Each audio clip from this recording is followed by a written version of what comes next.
Folks, we're going to start in about 2 minutes. Everybody, we're going to start in about 2 minutes, so please take your seats.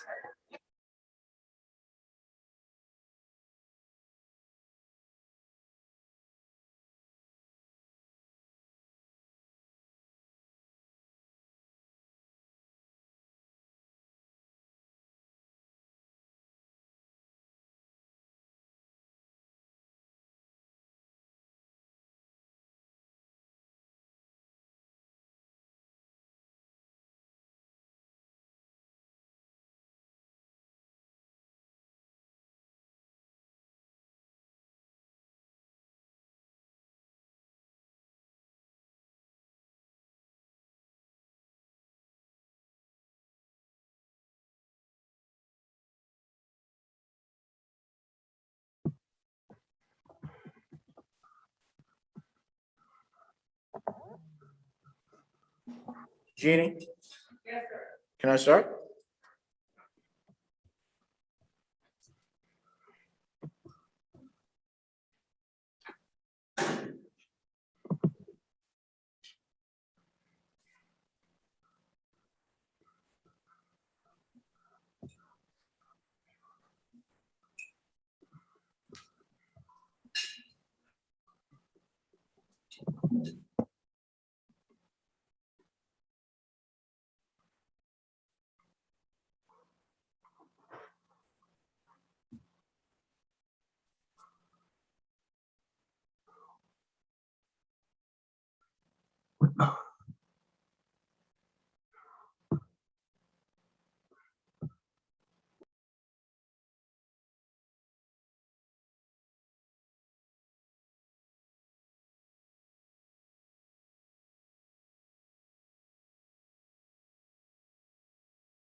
Yes. We are now live. Welcome to our DNC Executive Committee meeting, everyone. I would ask the members and guests with us in the room today, please take your seat, and the members joining us via Zoom to please make sure you are muted so that we can begin. Therefore, I hereby call this meeting of the DNC Executive Committee committee to order. Today's meeting is our first meeting using a hybrid format, with some members joining us in person and others joining us via Zoom. We're happy to be transitioning back to in-person meetings, but we also understand that the decision on how to participate is one that each of us have to take to make for ourselves. And so that's really, really important. Safety first, folks, safety first. So with that, as we begin our meeting today, please join me in the Pledge of Allegiance. So if you can, if you're in the room, please stand. I pledge allegiance to the flag of the United States of America and to indivisible with liberty and justice for all.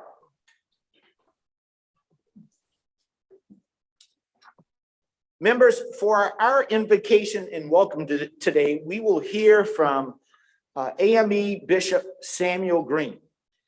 Bishop Green is Bishop of the African Methodist Episcopal Church and presiding Bishop of the 7th Episcopal District and Chair of the Allen University Trustee Board, an HBCU located in Columbia, South Carolina.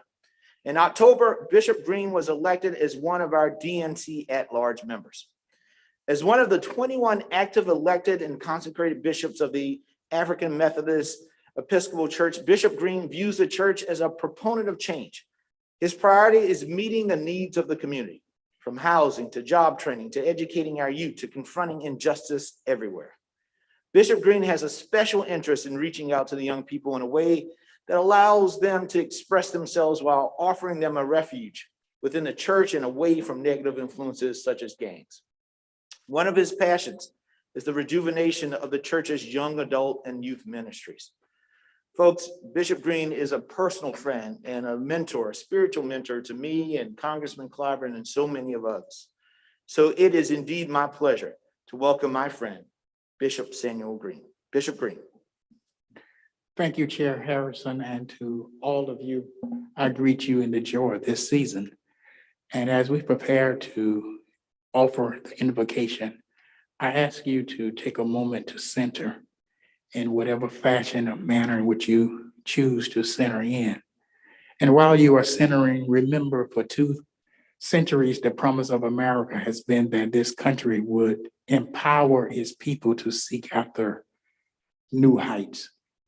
And I don't just mean success in terms of money, although money helps. We have learned more recently that the American dream must be as ethical as it is financial. Democratic practices will mean nothing in the lives of people for whom constitutional ideas are already dead. And if we do nothing else as members of the Democratic Party or members of a religious community, we must always be about the business of reminding people of what is possible. And that in the end, goodness will prevail over wickedness. Human beings could live better lives if we would only see each other as an extension of ourselves. The world would be a more peaceful place if nations would reject the pretense of war. America could be a better country if this nation would set aside its petty differences and find a more excellent way.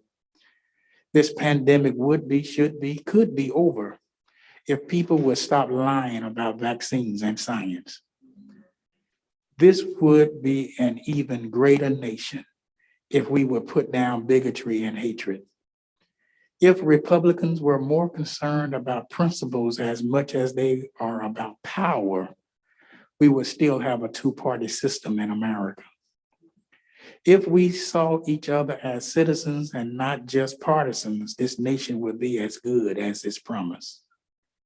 If we could, but only believe in each other, if we understood none of us has to lose in order for all of us to win, if we stood for love, we fought together for our children, if we understood that part of loving this country means making it confront its history, if we accepted the truth that there can be no progress without accountability, and if we believe that none of us are free until all of us are free, this would be a better nation.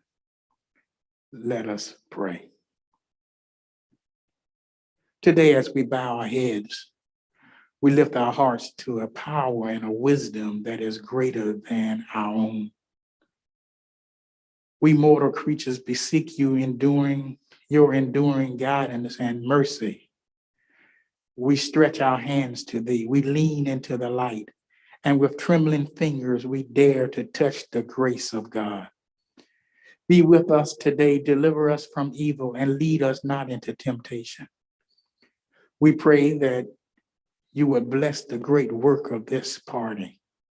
Bless the work of protecting this democracy and holding people accountable who would seek to destroy it. Bless the work of rebuilding this country's infrastructure. Bless the work of speaking truth to power. Give extinction and even greater success. And while we acknowledge, oh God, that you are not partisan, we do further acknowledge that you are indeed partial.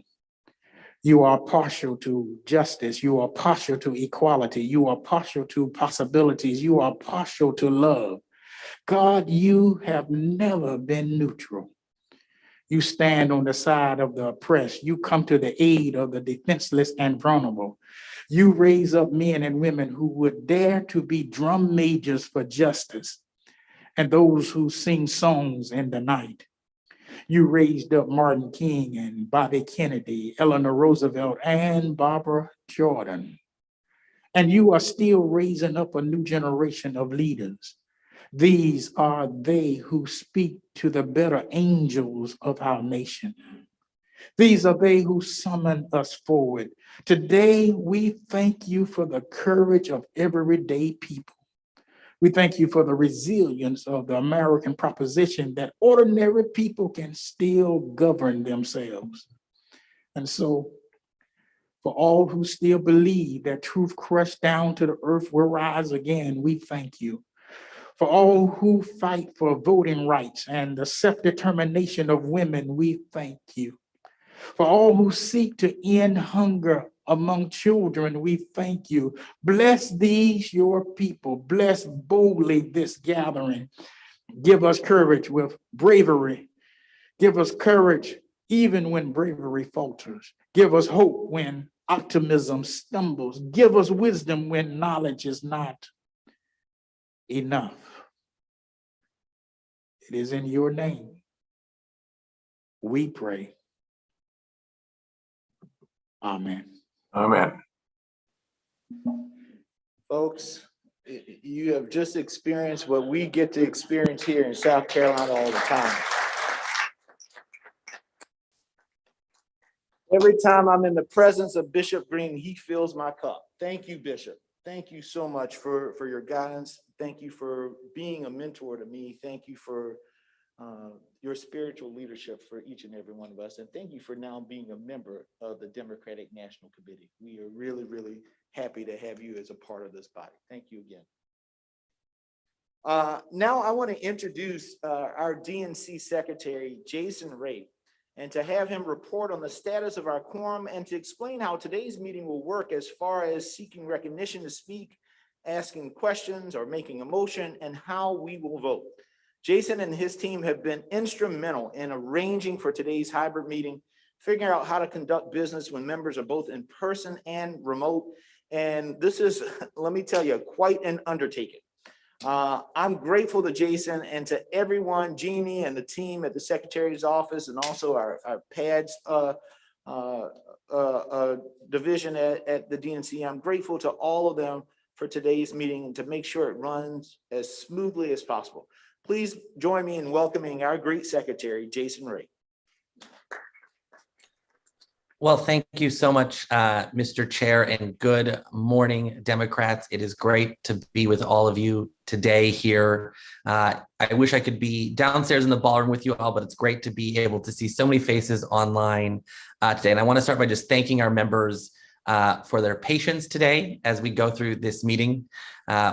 We know that there will certainly be some probably hiccups along the way, but we are so appreciative of the patience you've given. As the chair mentioned, I want to give a tremendous thank you to the entire DNC staff who have all come together to help us find a way to make this meeting in a unique format for us, as engaging as possible. So for members online, you may be able to see on one of the screens, the one that's labeled Marriott Meeting Space, there's a big screen behind the chair. All of our faces are up on that screen, so as if we are in the room with folks. So we are trying as best we can to make it feel as inclusive so those in the room can see us there. For today's meeting, if you do seek recognition on something, we ask you to use the raise hand feature on Zoom. Again, it's the raise hand feature.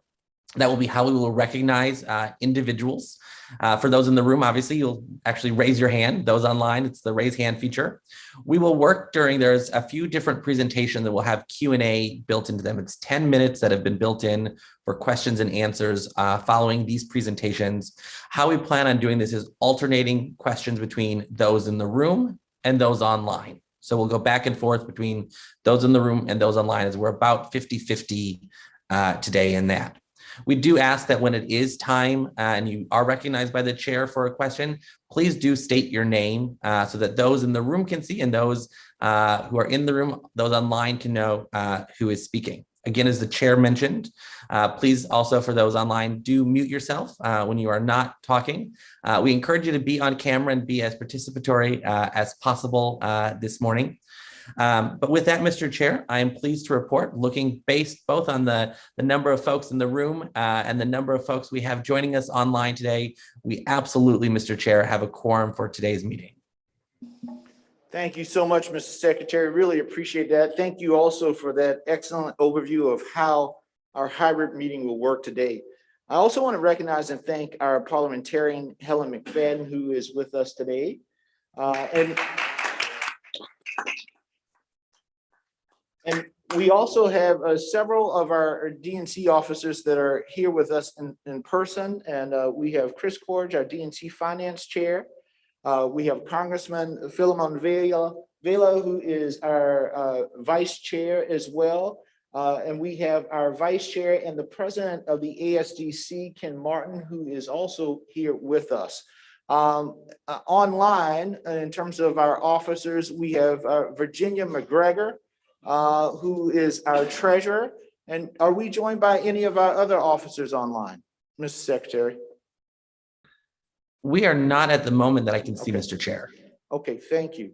And let me take this moment also to thank Ken Martin, who's been here all week, along with our chairs and vice chairs and executive directors of the ASDC. They have been doing some amazing work over the course of the past few days here in Charleston, their meetings, trainings and all. And I just want to say, Ken, really, it was great to address the body. Good to be home with family and friends. It always feels like a family reunion when I'm with the ASDC. And I want to thank you for all the work that you all did this past week. Folks, hello. And it's so good to be with all of you for our executive committee meeting. And for those of you here in person, I'm thrilled to welcome you to my home state, the great state of South Carolina. I hope over the course of this time, I know that Trav Robertson and Leslie Price and Jay Parmalee and the entire South Carolina Democratic Party, I know they have rolled out the red carpet for you all, and you've gotten some of that good old fashioned Southern hospitality. And I hope what you realize is that the Tim Scotts and the Nikki Haley's and the Lindsey Grahams are not the norm here in South Carolina. We got some crazy water in the state, and some of them drink it a lot, but all of us don't. There's some good people in the state, some hardworking people in the state, some people who try to do the best thing each and every day in the state. And so, yeah, we got our anomalies, but I hope you all saw the best of South Carolina during your time here. My friends, you know, as this year comes to a close, I also wanted to take some time to look back on all that we have accomplished. You know, because of our hard work last cycle, because Democrats all across the country were united, we entered 2021 with some hope. Now, don't get me wrong. We were clear-eyed about the size of the challenge that we all face. We saw the insurrection storm the Capitol. We watched as Republicans, elected officials who swore an oath to protect and defend the Constitution, how they tried to overturn a free and fair election. We experienced firsthand the ways the GOP embraced conspiracy and anti-science nonsense, even when the lies and misinformation put everyday folks at risk during this pandemic. But we just proven that Democrats can overcome long odds. Georgia was blue.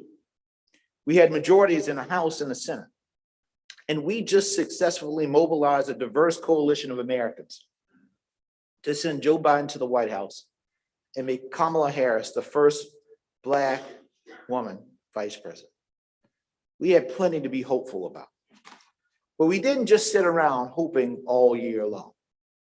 We got to work.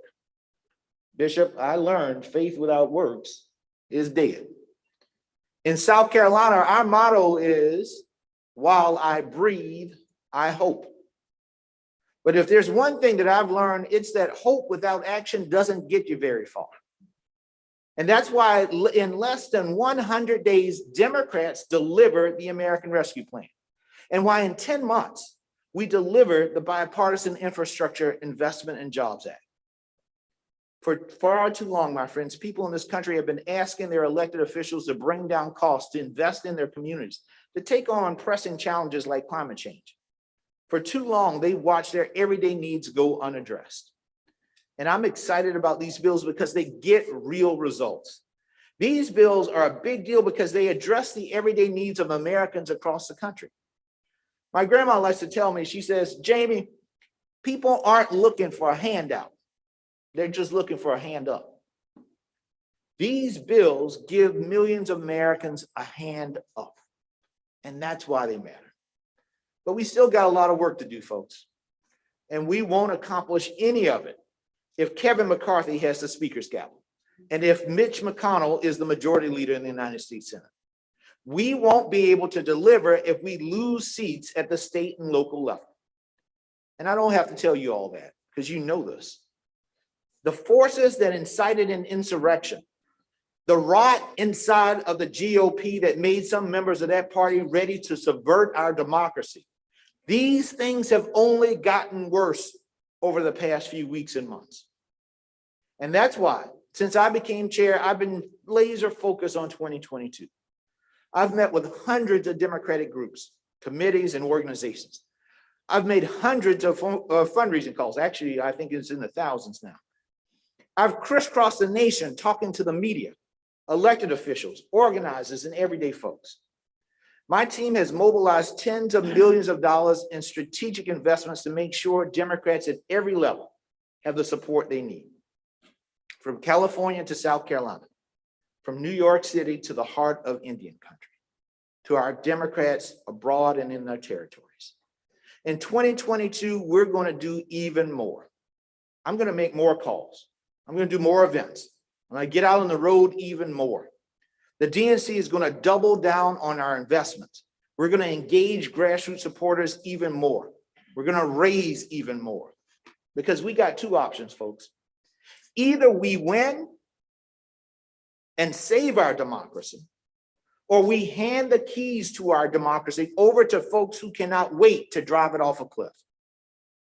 I expect the same level of effort from everyone here. We've all got to pitch in because, folks, there is no plan B.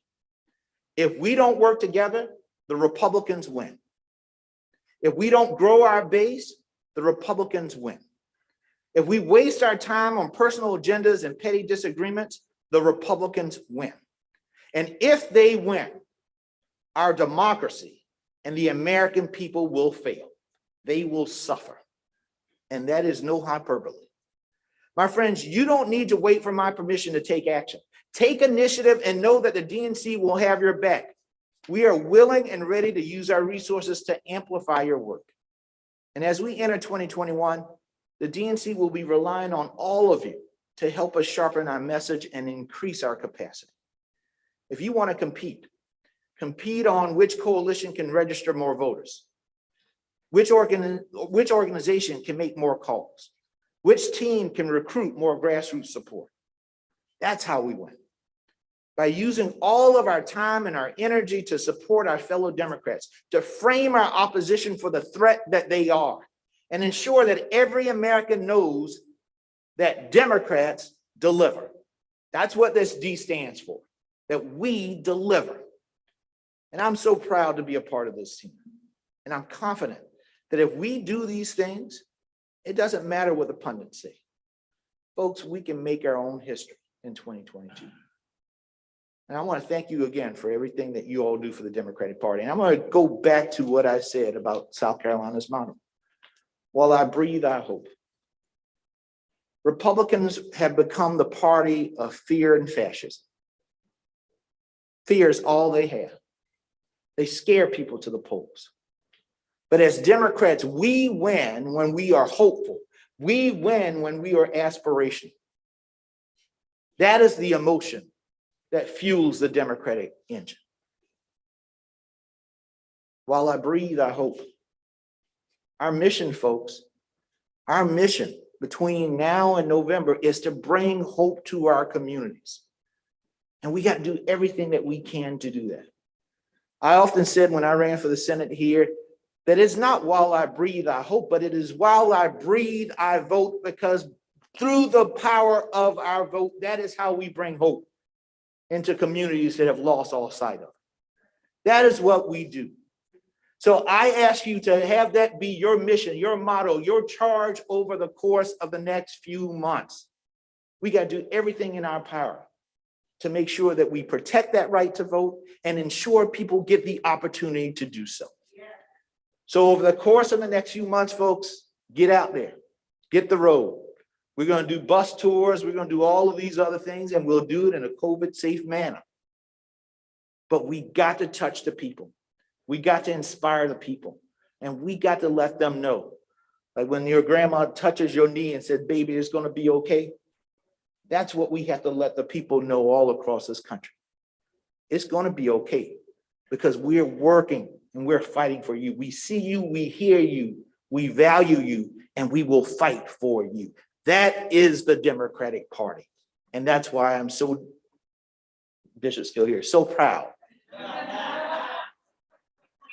So proud to be a member of.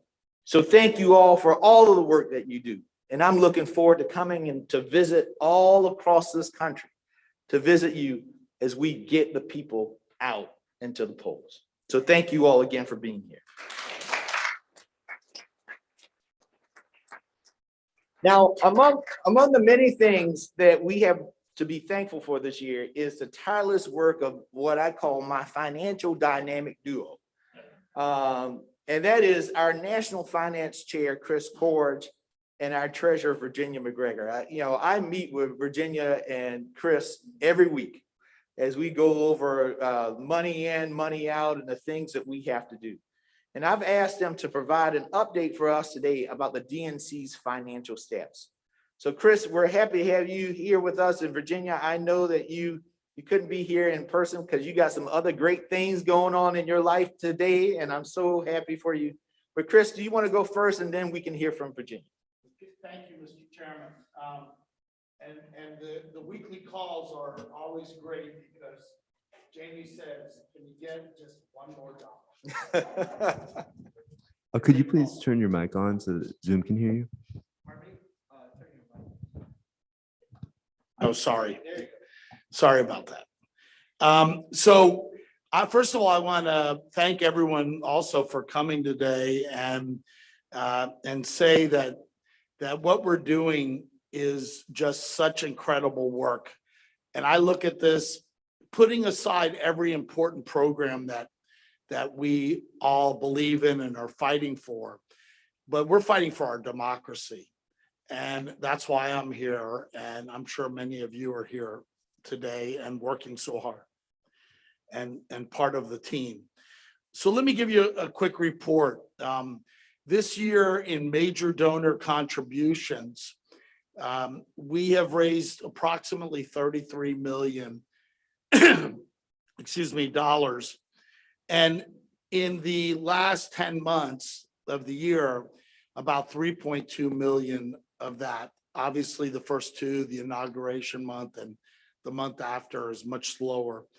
I'm thrilled to also report to you that we had our first event with President Biden and Vice President Harris, the First Lady, and the second gentleman this week in Washington, obviously in a very COVID-safe manner. And that was the first in-person event we've had since the president's been elected. It was an incredible success. There are a lot of major donors that have been dying to have an in-person event, and that was our first chance in Washington, D.C. We had about 400 people show up, that many of which had given large amounts of money to the Biden Victory Fund, which was a DNC account, and then our members of our National Finance Committee.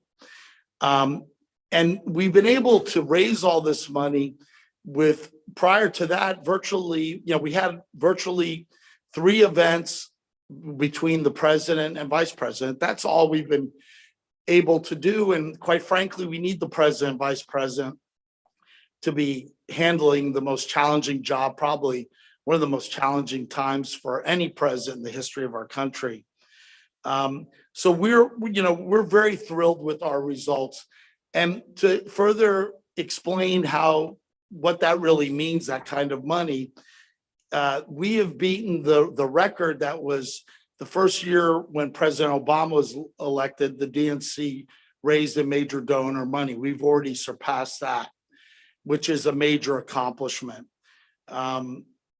So I want to close my report, and then Virginia will give you all the facts and details in much more precise terms, by one, thanking the chairman, Sam Cornell, our executive director, Virginia, and myself for one.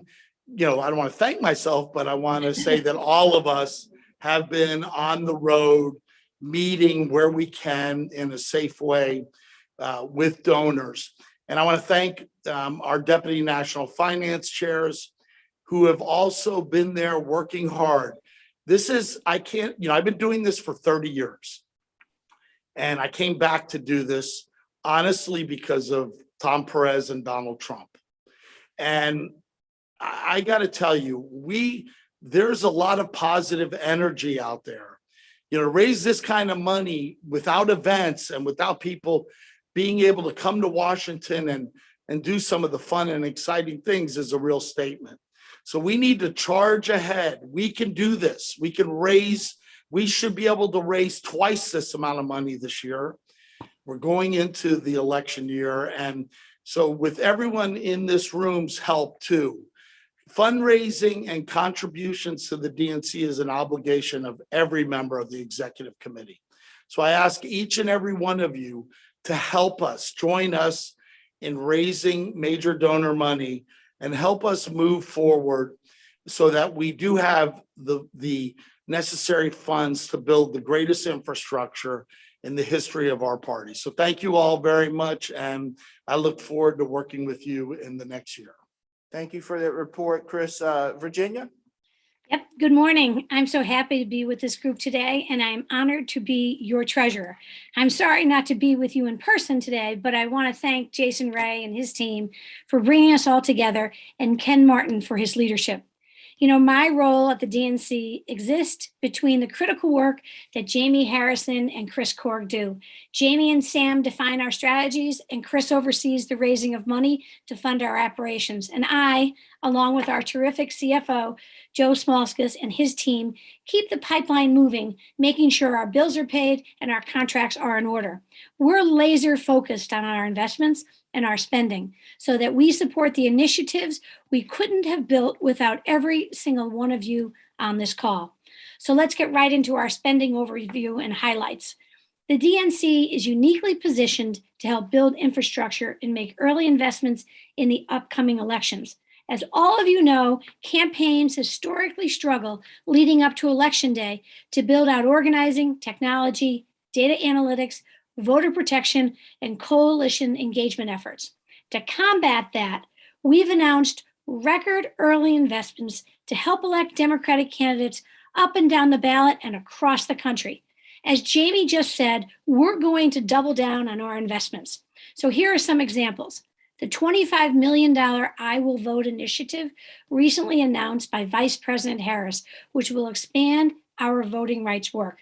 We're focused on maintaining our strategic litigation strategy, beefing up the LBJ and other voting-related technology, and communicating more directly with unregistered voters. And let's talk about the $5 million investment for voter registration programs across the battleground states, which Jamie announced last September. And how about that $3 million campaign readiness project, which is currently underway to train the next generation of Democratic talent to be ready to support the 2022 midterms. We've also made a $30 million investment in our largest tech team ever. And finally, we've made the important $10 million investment in data acquisition technology so that we can connect with supporters early in the election cycle.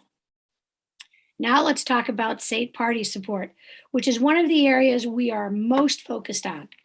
Jamie Harrison, who is a former state party chair, made it clear from the very beginning that he knew that strong state parties mean a stronger Democratic Party. So earlier this year, the DNC announced $23 million in investments to back up that belief. We have made the largest ever investment in state parties, increasing the monthly checks we spend to every single state party by 25%, no questions asked. We established the $5 million State Party Innovation Fund to help inspire earlier organizing work and directly tie those investments to boots on the ground. And I know there are people on this call who are all really excited about the $2 million investment we have made in the Red State Fund, which gives traditionally Republican-leaning states access to resources while acknowledging the unique challenges that those states face in building a stronger party. One of our most important roles at the Biden Democratic Party is to amplify and support the president's agenda. We have made and we will continue to make target media buys, hold events, and conduct research to support the Biden-Harris administration's policy agenda. We've also been focused on making investments to strengthen our messaging, our organizing, and technology capabilities. For example, we recently made a $3 million investment to gather voter names and strengthen our outreach lists well before the midterms. And as early as this past August, we began placing organizers, regional directors, and voter protection staff in key states across the country, with more than 60 staff hired so far. We plan to quadruple that number in the first quarter of 2022. In the November special elections, we exceeded our commitments to Virginia and New Jersey, respectively, and we learned a lot from those elections as well. We've also built out a high-performing technology operation, and we have doubled our previous staff. Together, that staff runs the programming and analysis that's needed to deliver timely and useful data to Democrats across the country and up and down the ballot. So where does all of this leave us? By all accounts, we are in a strong position as we enter 2022. Jamie and his team have put together an incredible and well thought out strategy, but its scope is unprecedented. And we all know the challenging a sitting president's party historically faces in the midterm elections. So we are taking nothing for granted. Chris and I are working closely with Jamie and his staff to make sure that they have the resources to succeed. I certainly don't travel as extensively as Jamie and Chris Korg, but I definitely do my fair share. And I've been able to meet many of you on this call already. But for those of you I haven't met yet, I look forward to seeing you in 2022. So thank you for all you do, and I look forward to continuing our work together and meeting in person again soon. Back to you, Mr. Chair. Thank you so much, Virginia. Thank you, Chris, as well. And now we're going to move to a segment of the, yes, Mr. Chairman. Mr. Chairman, I'm sorry, Trav Robertson, South Carolina. I just want to say thank you for your investment and thank you, Chris, for what you do and Virginia. I think it's unparalleled, and I speak on behalf of some other states. We appreciate the Red State Fund. But I did have two questions, if I may, and he does not know I'm asking these questions, so I apologize in advance. But you mentioned, Chris, specifically that you wanted state parties to help. How do you want us to help you do that? I mean, is there a better way for us to communicate so that we know how to work with you? And then the second question is for Virginia. And I just want to make sure, and it's something dear and near, that, you know, the officers, all of you travel extensively from one region to the next. I want to make sure, Virginia, that there is a line item or something appropriate in the budget that covers the expenses of our officers and their various support staff as needed. Well, I can go first. Thank you for that question, and I appreciate your concern. Yes, Jamie makes sure that, you know, we have the necessary support for all the travels that we make, and, you know, we're happy to do it. I am a contributor to the DNC. I'm a volunteer and I contribute. So that answers that question.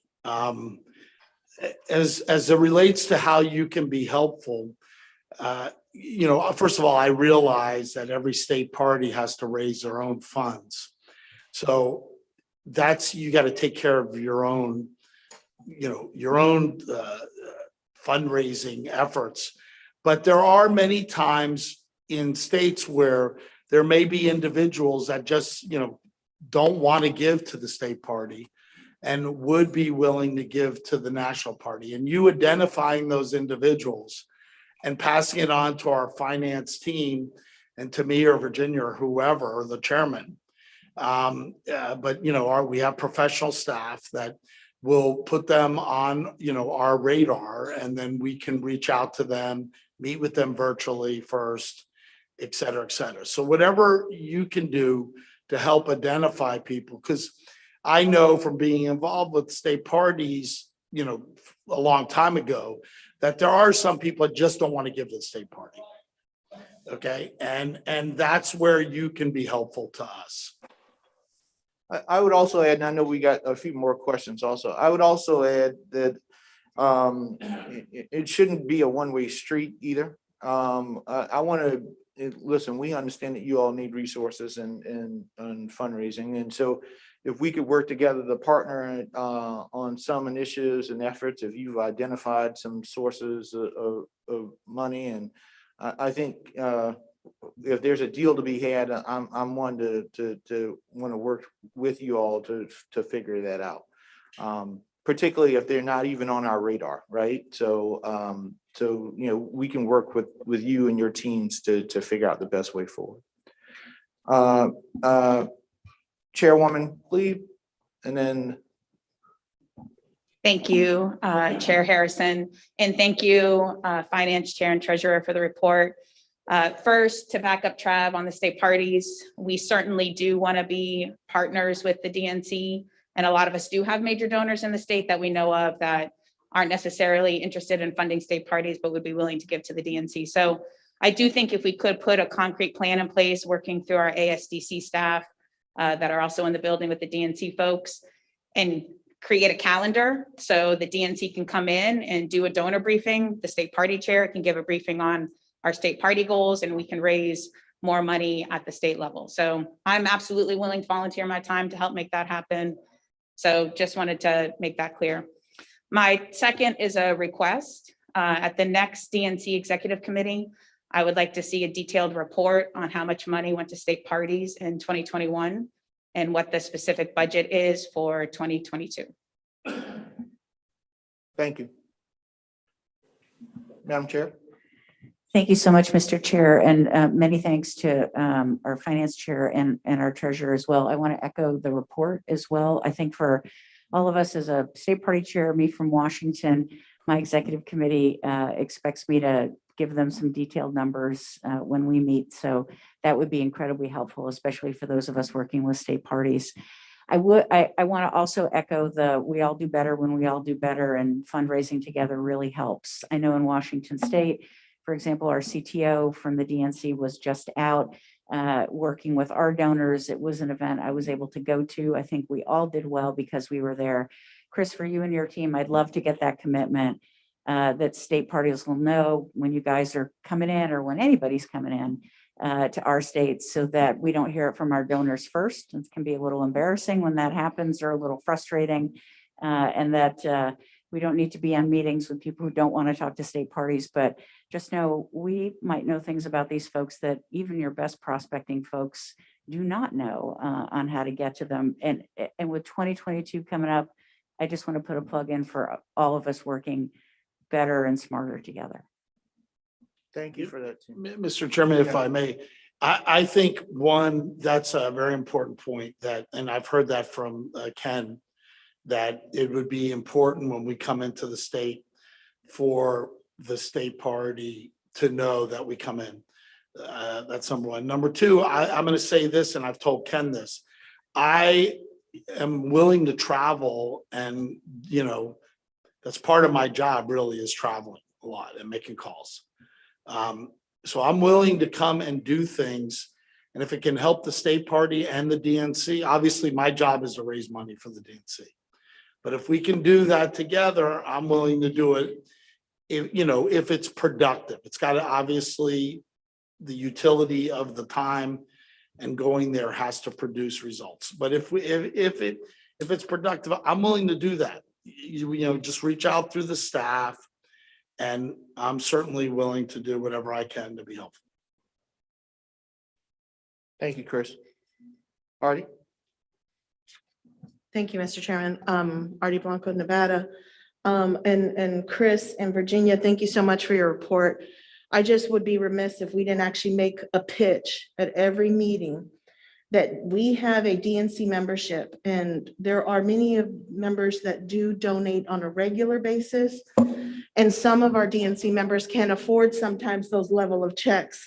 But I want to encourage every DNC member, and if we can have a mailing or notification requesting that DNC members sign up for a monthly contribution. I am still paying my monthly contribution. I look forward to that when it comes out of my account every 15th of the month for me personally. So I would like to ask that we encourage all DNC members to sign up for our monthly recurring contributions to our organizations that we are all members of. Thank you. Artie, I want to second that. Seriously, you know, folks, it is a worthwhile thing to then go to a donor and say 100% of the membership of the DNC contributes to this organization. Because if you are a part of this organization, you believe in it, then you should, even if, I'm not saying that you have to write a $150,000 check. But if you could, if $5 a month is all that you can afford, then $5 a month that we'll take, and we would appreciate, just like we would take that $100,000. It's really important. And not only do I give to the DNC, but I also give to my state party. The day that I stepped down as state party chair, I started a reoccurring donation of $125 a month to the South Carolina Democratic Party. And it has not lapsed. I stopped being chair in 2017. So from every moment from 2017 to this day, I get $125 that goes to the South Carolina Democratic Party, and I also contribute to the DNC. And it's because if you believe in something, then you have to help invest in it, and that is really, really important. So thank you for bringing that up, Artie. I really, really appreciate that. We have a question online from Christine Pelosi. Good morning, everyone, and my apologies in advance to those of you who wanted to buy those John Lewis bags. I think I cleaned you out at the Dem store, but I've been doing a lot of my holiday shopping online. There may be a few left, so get your mugs and get your gear at the Dem store. I wanted to just raise the point on the money to state parties and how that intersects with holding the House and holding the Senate and fighting back on the big challenges that our legislators have. And that is, I think that in addition to, amening everything everybody already said, I think in that detailed report that Chairwoman Klebb was asking for, I think it's important to point out that when you give to a state party, the state parties are also investing in those swing districts and those key base communities and those base voters in the swing districts that helped us. If we hadn't had money going into the state party of Georgia, thanks to the wonderful chair and Congresswoman Nikema Williams, we would not have won Lucy McBath. We would not have won Carolyn Bordeaux. We would certainly not have won those two U.S. Senate races. So I think it's important to explain to the general public, as well as to some of our donors, the fact that if you're giving to these state parties, that they're working hand in glove with the other party committees, and that there is a direct link between the money that you will give in a state and holding the majority in the House and holding our United States Senate. So if we could add those elements, and again, using states like California and Georgia as part of the success story there in the House and Senate, respectively, I think we could also let the public know that giving to the party and giving to their state party has a direct impact on who's representing them in Washington, D.C. and at their state capital. Thank you, Christine. We really appreciate that. We're going to continue to move on to our agenda so I can keep you all on track, because I know we also have people who have flights later on this afternoon. I want to make sure that they're able to join that. We're going to get to quick reports from some of our officers that are here today. First, I want to hear we get a secretary update from Jason Ray, then followed by, and I'm just going to announce now so that they know that they can just start right afterwards. Ken Martin, who's our president for the Association of State Democratic Chairs, and one of our vice chairs who had a great productive day. After we hear from Secretary Ray, we'll hear from Ken Martin, and then from Congressman Vela, who represents South Texas District and the Southern District in Texas, who's been working on securing water for crops and stopping the cuts of food stamps, and works every day to hear a report from him just on what's going on in Congress. So let's first go to Secretary Ray. Wonderful. Thank you, Mr. Chair. First, just want to start by welcoming some of our new members of the executive committee. We have a number of new members who were elected in October. So a huge welcome to the new folks. We look forward to getting the chance to get to know all of you.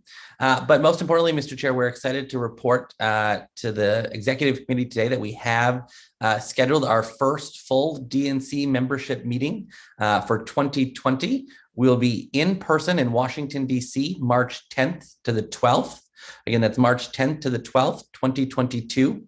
We hope members will put that in their calendar now. We'll be following up at a later date with information on the hotel, booking information, and agenda, but we wanted to get that save the date out there to folks right away. So again, that is March 10th to the 12th, 2022, in person in Washington, D.C. We will, of course, continue to work with public health experts and officials to make sure that we are organizing a meeting in the safest possible way with our members' health and safety front and center. Again, but that is March 10th to Saturday, March 12th, 2022. Thank you so much, Mr. Secretary. President Martin. Thank you, Mr. Chair. And thank you for everyone for being here on the tail end of our long week here in Charleston, South Carolina. I first want to thank Chairman Trav Robertson for hosting us here in this great city this whole week. We came down, we had 53 of our 57 state parties who were actually represented at a wonderful week of trainings, which kicked off on Monday, Tuesday, and Wednesday with the executive directors who were here in an executive directors boot camp. Really digging deep into what 2022 looks like, everything from setting up coordinated campaign tables, how to raise the money you need to run your programs, really digging into voter contact and get out the vote programs, really focused intensely on what we need to do to prepare to win in 2022. That was followed by all of our chairs, vice chairs from throughout the country, many of them, over 140 people who were here in person throughout this week in Charleston. Again, lots of trainings. But, you know, one of the interesting things is that over 55% of our membership is new. Chairs, vice chairs, and executive directors. So much of this meeting this week was really about being present, getting to know each other. As you can understand, these, as Chairman Harrison can certainly understand, these are lonely jobs as chairs and vice chairs of the state party. And so being able to meet other people who are doing the similar work in their states was really an important part of this, just getting to know each other and share some best practices as we head into 2022. I will let folks know that we are going to be doing our summer meeting in June on the West Coast, location to be determined. But we always encourage executive committee members of the DNC and other DNC members to join us for the ASDC. Get to know your state party leaders. They're doing wonderful work on the ground in each of your states, and they deserve your support as well. So thank you so much. It was a great week, Mr. Chair, and thank you for coming and spending as much time as you did this week with all of your fellow ASDC family. Thank you, Chairman. Thank you so much, Mr. President. And now Congressman Vela, our Vice Chair. Well, thank you, Jamie, and thank all of you for being here and for all the hard work that you do. Yesterday, on my way here, I was reminded of why we are all fortunate to have supported and have President Biden as our leader. We were driving up and my wife received a phone call from an acquaintance from this part of the country. And she asked her, can you get this letter to President Biden? And it read, President Biden, I wanted to personally thank you for taking the time to visit Mayfield, Kentucky after the devastating tornadoes. It meant so much to me, my family, and our community that you brought the eyes of the world to Mayfield. Your commitment to this community and the encouragement you provided for our citizens meant the world to all of us. I hope you will continue to help with resources as we rebuild. Please keep our community in your thoughts and prayers as we start the long and challenging journey ahead. You know, as we move forward to the next election cycle, I think there's two characteristics that the president exercises, which we all need to continue to follow, and that is patience and optimism. I think, Jamie, I was supposed to give a legislative update, but I think you did that for me. But the reality is that we legislatively succeeded in passing two major transformational pieces of legislation. The American Rescue Plan, $1.9 trillion package back in March, which now Republican leaders around this country are taking credit for, even though they didn't vote for it. But it has been from coast to coast and from border to border. That piece of legislation has been transformational for communities all across this country. And then, of course, the most recent infrastructure package, the $1.2 trillion infrastructure package that we passed, that just capped a year of historic legislative success. And that was all obviously led by the President, Speaker Pelosi, and Senator Schumer. So as we move ahead into November 22, I think it's important to maintain that optimism, but also to exercise the patience, because in the House, we were able to pass the Build Back Better plan. And I'm optimistic that as we move into the month of January, that piece of legislation will also come to fruition. So I think we have a lot to look forward to. I think that people can say what they want about the November elections, but I think by the time the springtime comes around, we're going to have a whole different perspective about that. And then late last night, I will say the Senate kept working, and they were able to finally pass or confirm approximately 40 ambassadors that had been on hold for way too long. So, Merry Christmas to everybody. Thank you for having me, and I look forward to working with all of you as we proceed into the next year. Congressman, thank you so much for all the hard work that you have done and your colleagues in the House of Representatives. Thank you so much. Folks, we have an amazing team of officers, and my thanks to each of you for those reports, and to all of our officers for all the great work that everybody's doing. I've also asked our Rules and Bylaws Committee co-chairs, Lorraine Miller and Jim Roosevelt, to take a couple of minutes to give us a preliminary overview of their committee's schedule for next year. I know the committee will be busy preparing the rules for our 2024 delegate selection process. So I'm going to turn it over to Lorraine and Jim. Good morning, America. I'm Lorraine Miller from the state of Texas, and I'm joined by my cohort, Jim Roosevelt from Massachusetts, and we'll update you on where the Rules and Bylaws Committee is going. I'll talk about what we've been doing subsequently, and Jim will update the committee on our future plans.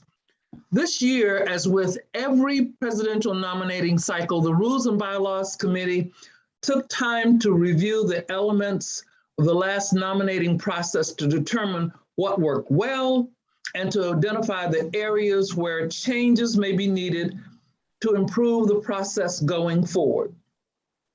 This information typically helps inform the committee's deliberations as it begins to work on the rules for the next cycle.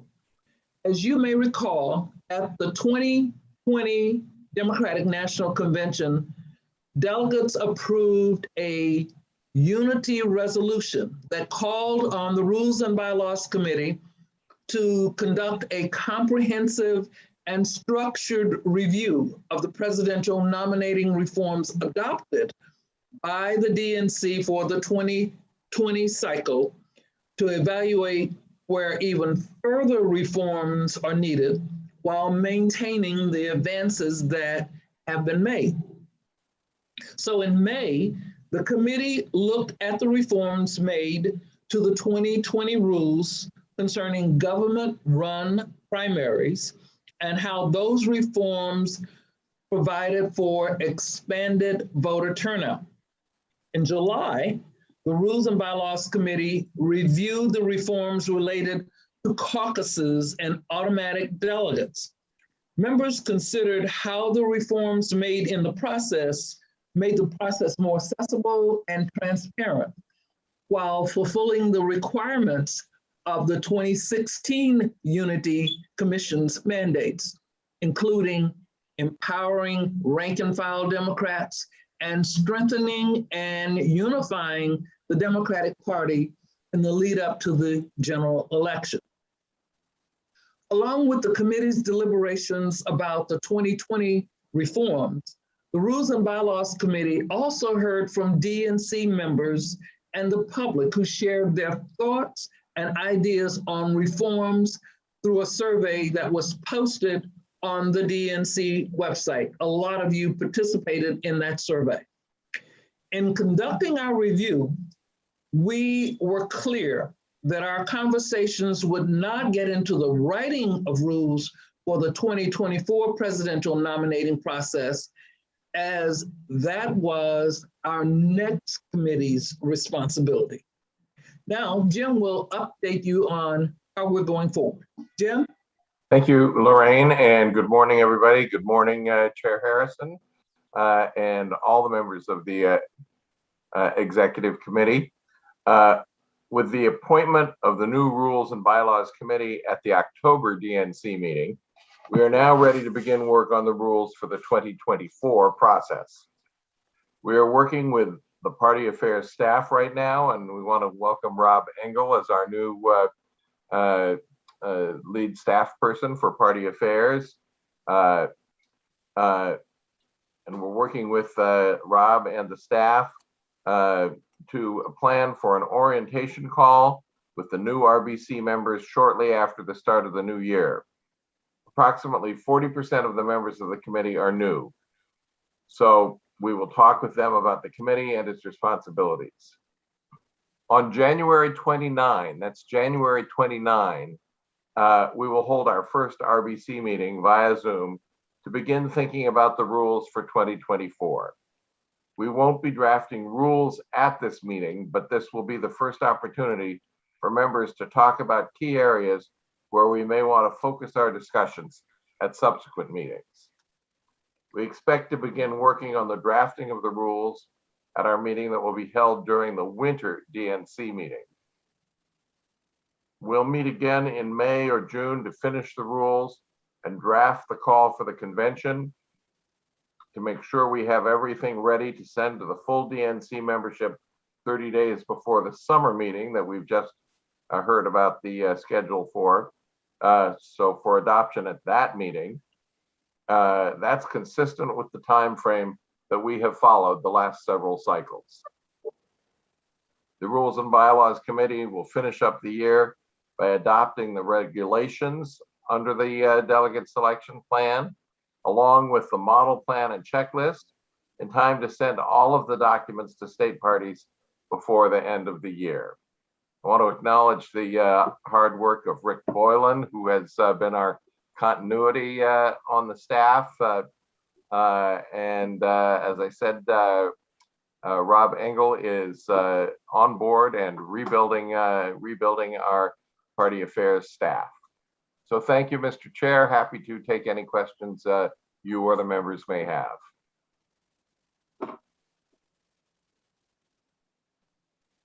Any questions? Okay. Thank you, Lorraine and Jim. We look forward to hearing more about the RBC's work next year. We really appreciate all the hard work that you all do each and every day. So thank you again. It's now my pleasure to introduce Nell Thomas for a presentation on tech and data.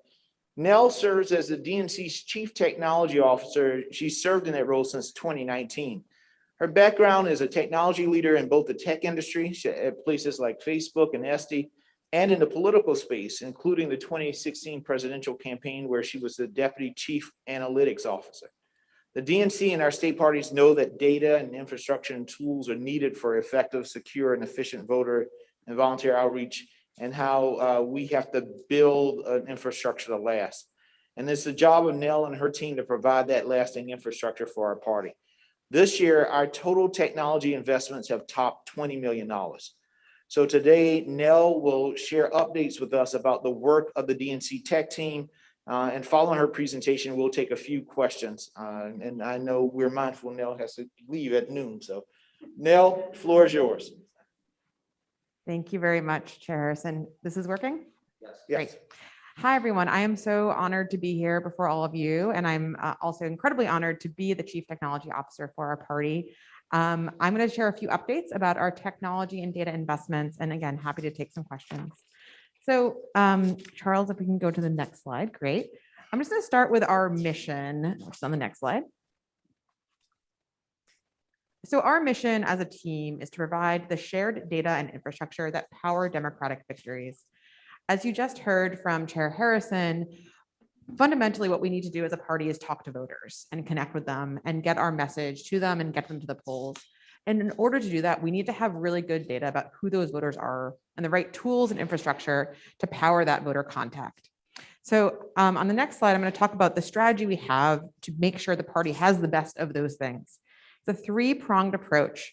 The first goal we have is to use our advantage as an enduring entity to provide centralized, comprehensive, and high-quality data about voters, both registered and unregistered, to all Democratic state parties, sister committees, and of course, campaigns.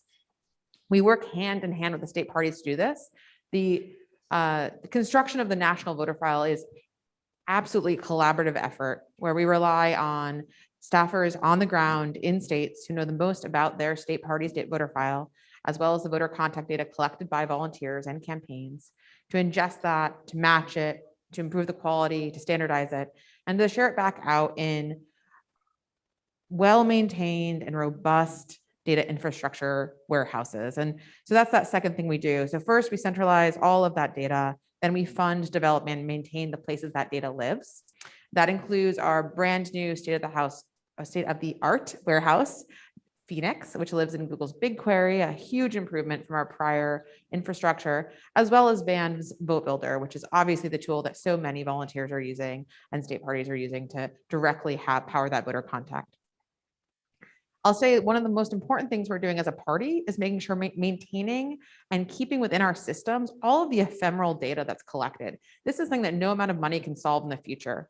Those conversations that volunteers and state party staff and campaign staff are having at a door or on a phone, if we don't collect it in the moment, if we don't store it in that moment, we can't go back and get it and find out what someone was saying in 2012 or 2016 or 2021. So we're really focused on making sure we're keeping our data secure and centralized.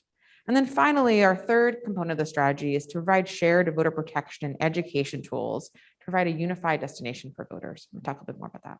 So in the next slide, again, just recapping those two big kind of main areas, we focus all of that $20 million of investment is first on the national voter file and data infrastructure, where we're bringing together state voter files, the ephemeral campaign data, demographic and geographic data about voters to enhance our understanding of them, digital data sets, and as well as our new entrant to the ecosystem in the last couple of years, the Democratic Data Exchange data, which is an incredible achievement collectively across the party to build infrastructure that, again, enables us to bring more data about voters together in one place. And then on the other side, we also, again, are building that voter protection and registration and turnout tools. As Chair Harrison said, protecting that right to vote and making sure voters have correct information is absolutely fundamental to our strategy as a party. So on the next slide, I just talk a little briefly about who we serve as a team. I always like to say we don't use our tools. People out there use our tools. State party staff use our tools, down ballot campaigns, presidential campaigns, as well as our sister committees. So we work directly to make sure that users across these different aspects of the democratic ecosystem have access to, have training for, documentation and support to use all of that data and tooling I just described. If people aren't using it, it doesn't matter how good it is. So we really try to focus on making sure we're providing really strong training and support for folks using our data and tools. Very quickly on the next slide, just talk a little bit about who we are. We are a team of 60 technologists.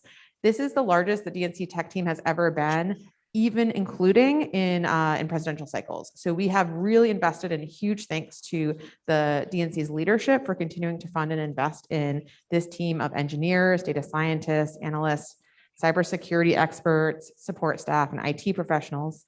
I also always like to mention that even before COVID, we were remote, which means that we have staff across the entire US, 22 states right now, which has really allowed us to hire some top of the market talent. And we pull from both the best in class tech companies as well as from the political ecosystem as well. We also hire a lot of state party staff into our ranks as well to make sure, again, we're representing that range of expertise. So why does all this matter? Data and tech stuff can easily become boring, not to me because I love it. But I always like to bring it back to why we make these investments. And fundamentally, the reason we do that is that a strong centralized data and technology function allow us to save campaigns, state parties, and sister committees time and money. If we don't have this strong centralized function, a lot of campaigns will end up spending their hard-raised money on basic tools and data sets and creating redundancies across campaigns and cycles. No individual campaign should ever have to go buy a list of unregistered voters or spin up a data warehouse. That's not a great use of their time and money. They should be using it to fund direct voter contact, get the message out there. So we're centralizing it to save other people time and money. The other thing that really matters about all this, I just mentioned before, one of the most important things we need to do when we understand how to talk to voters is to be able to predict their likelihood to support us, their likelihood to turn out to vote, their likelihood to care about an issue. One of our most powerful predictors of those type of outcomes is the information voters give us on the phones and at the doors. So when someone tells us whether or not they're planning to vote for, President Biden, that's a really powerful indicator. Again, much better than us going and trying to infer that from some psychographic data set, right? Getting that directly. And that allows, so collecting that and leveraging that allows us to really powerfully drive better voter targeting. All of this, all of the data and tech work we do is fundamentally about making our voter outreach efforts better. And if we're not doing it, they suffer. This is something that, and on the next slide, you can see this is a quote from the Trump re-election campaign, some inside leaking about how a lot of the blame that happened in 2020 went to the lack of an investment between 2016 and 2020 in fundamental data and tech work. So here, this quote speaks to the fact that former RNC data experts blame problems on poor data hygiene, the tedious work of keeping the files accurate and current, results in getting wrong addresses, wrong phone numbers, wrong emails. If you're not updating it, you're left with a lot weaker data sets. And that really is something that, again, it has to happen all the time and every day. And that's why this party has done amazing work to continue to invest in it, not just in a spike, but every year, every week to make sure we're constantly making this data sets better. On the next slide, just very quickly, I'm going to recap some of the things, some big numbers for you for 2020. So in 2020, 10,000 Democratic campaigns leveraged the party data that we collect together and that we invest in together to win elections. 3,500 absentee vote and early vote files were processed, a great example of how we pivot when new things happen. Obviously, we all know in 2020, early vote was incredibly important. We ingested 3,500 files so that campaigns and committees could drop voters from lists of targeting to save the time and energy of texting and phone calls to make sure that people being contacted in those last days and last weeks had not already voted. Simple example of where we can be more efficient if we, again, combine our efforts. We processed over 500 voter files to make sure we, again, had the most up-to-date and best data. And we purchased over 300 million phone numbers. That's about as many Americans as we have in our file. So just in case you got a lot of text messages, probably our fault. But here's a really great stat. In 2016, we only had cell phones for 30% of people on the voter file. In 2020, that topped 70%. And that varies a lot by state. All of those buys were made nationally. It was not just about investing in battlegrounds. A great example in the state of South Carolina, cell phone coverage in 2016 was 5%. Brought that up to over 60%. So a good example of how these investments really benefit nationally in every campaign from the presidential down to local candidates. To quickly talk about 2021, some of the things that we focused on this year, we rebuilt some core systems to be more resilient, secure, and scalable. We attracted new talent to our team, including a new head of engineering, a new chief security officer, and we hired 20 new staff members, which I think is particularly impressive given that this is we don't have Trump in the White House to recruit against, but people really do see and care about this work, and great tech talent wants to come in and spend their time and energy on it. We collaborated with our sister committees to conduct some rigorous research project to make sure we're furthering our understanding of how to use all this data in advance of the midterms. And as you already heard from Virginia, we invested over $5 million in data acquisition to understand new sources of data and test what we have. Looking forward to 2022, just have two quick things here. So in terms of how we think about our voter file, we're really trying to invest across the entire file, make it better. That includes building more data sinks to make sure we're bringing all that data together so it can be leveraged within one system, make sure it's secure, make sure that it's that folks out in the field can have the best holistic view of the programs they're running. As we were seeing more and more voter contact happen in newer forms of tools and technologies, it's really important that we don't let that data just wither out there on the vine, so to speak, and that we're bringing it back to the party. We're buying and ingesting more data than ever. That includes, we shifted this year from ingesting voter files quarterly to monthly. That's a huge improvement, and that's something that we do in collaboration with that state party staff. And we're really trying to build out that best in class view of the geographic, demographic, and digital profile of registered and unregistered voters.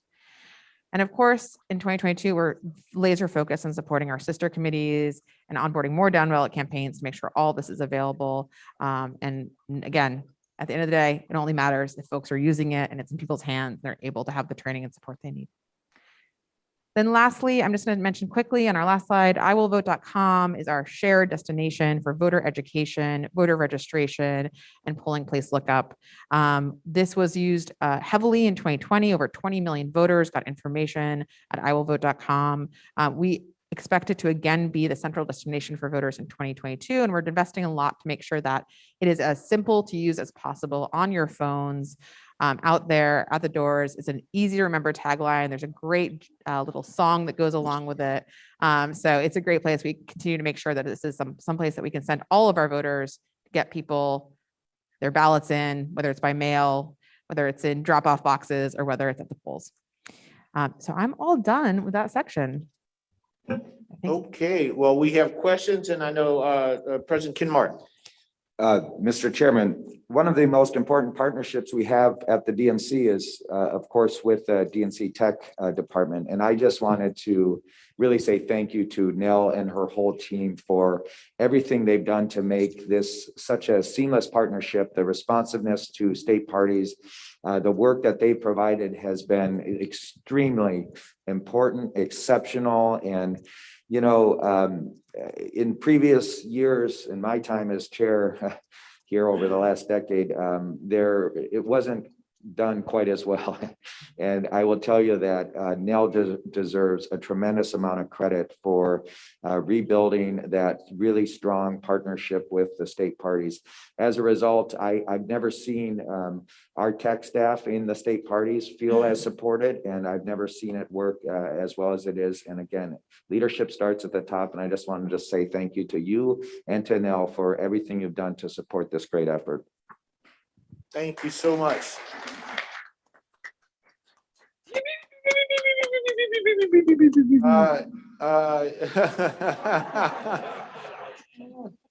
Don't know what that was, but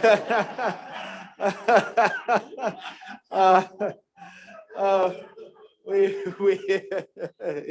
keep it on mute, folks. Debbie Goto. Thank you, Mr. Chair, and I want to thank Ken Martin, who is my state representative. And specifically, I want to say that, you know, technology is the way to the future, and we all use it. And making this data set better has proven well. It did in my own campaign. I will tell you that it was much better. Just the last couple of years that I had to run myself, and then also all my other friends within the cities and the counties that I have helped out. I want to put a cautionary tale to us because I am on the chair, the president of the National and Democratic County Officials. And I think I share the same sentiments with DMO, the Democratic Municipal Officials. I served on that board and still am an alumni. We need to make sure this is affordable at the municipal level for those running, because we build the bench for you folks. We build the bench so that the state houses and the federal houses, you have great talent. And we're bringing them up, we're mentoring.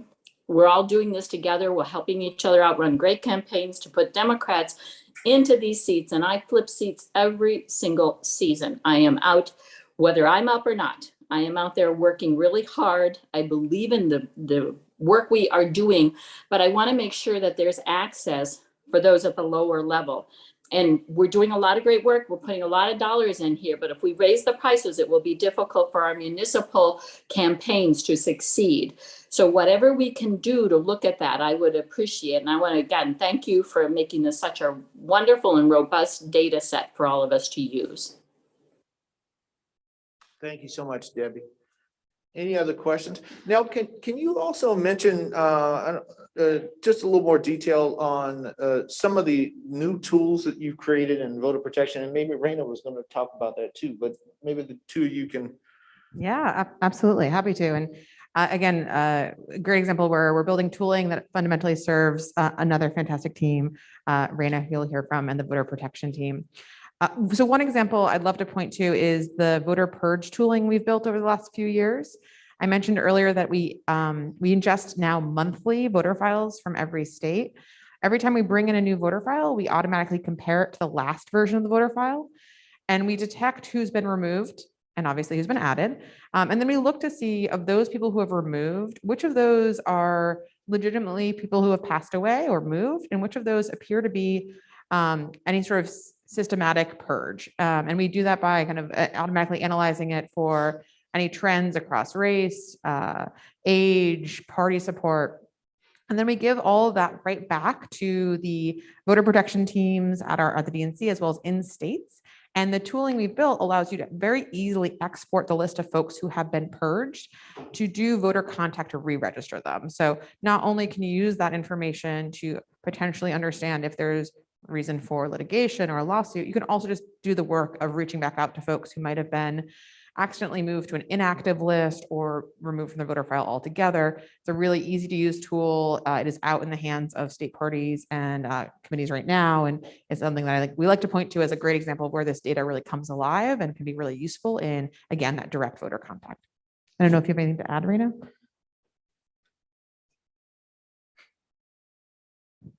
And I also wanted to just highlight the work that we're doing with the tech team and the data team. We actually have a person on staff now who is a liaison for both of our teams. He sits with the data team and is fully integrated into the voter protection team. And just the data, the visualization, the dashboards that he's able to create are so helpful. And I have to shout out Washington State because he was responsible for helping the Washington team put together a dashboard last year that helped track wildfires in relation to the location of drop boxes. And just being able to visualize where those wildfires were in relation to the drop boxes was really, I think, helpful to the state team to be able to do voter education efforts around there. Thank you both for that. And that voter purge tool, I talk about it all the time. I think is just a game changer. It allows us to be proactive instead of just reactive in terms of proactively going after those folks and talking to them, seeing if we can match up the data with social media so that we can target those individuals either on the door, social media, or on the phones. And that's the type of work that we need to do even more of. So I want to thank you, Nell, and the team, and Raina and her team for the efforts in that space. Any other questions for Nell? No, I think we got you out 30 minutes before. There you go. So with that, as you also know, voting rights is a critical issue. And we are fortunate to have Mayor Keisha Lance Bottoms serving as our vice chair for civic engagement and voter protection. And she works closely with the DNC's voter protection team to help develop our national voting rights and voter protection strategy. They have also been assisted by the fabulous chair from the great state of Maryland, Yvette Lewis, who works on her passion is voter protection and voting rights, and she's been working with Raina and the team as well. And so we're going to have an update from Raina Walters Morgan, who serves as the department director and leads our national voting rights and voter protection strategy. Raina is a proud alumna of the University of North Carolina at Chapel Hill and Howard University School of Law. She started her voting rights advocacy work in college, where she initiated efforts that led to the first satellite polling location within walking distance of the campus. And after law school, she initially worked in private practice and then as a senior attorney for the Social Security Administration. In 2016, she returned to her organizing advocacy roots and took a position working on voter protection for Hillary Clinton's campaign in Ohio. And Raina is just an absolute dynamo who I am so proud that she is leading the largest voter protection effort that the DNC has ever done. And she just is just a fabulous addition to the staff that we have at the DNC. So Raina, the floor is yours. Thank you so much for that very kind introduction. And thank all of you here. Many of you I met 2019 when I came to the DNC, and you have supported our department, the work that we're doing. And it is so incredible to have that support. And this is a big issue that we're dealing with. So the fact that you all are here and supporting the work that we're doing, I can't tell you how much that means to us.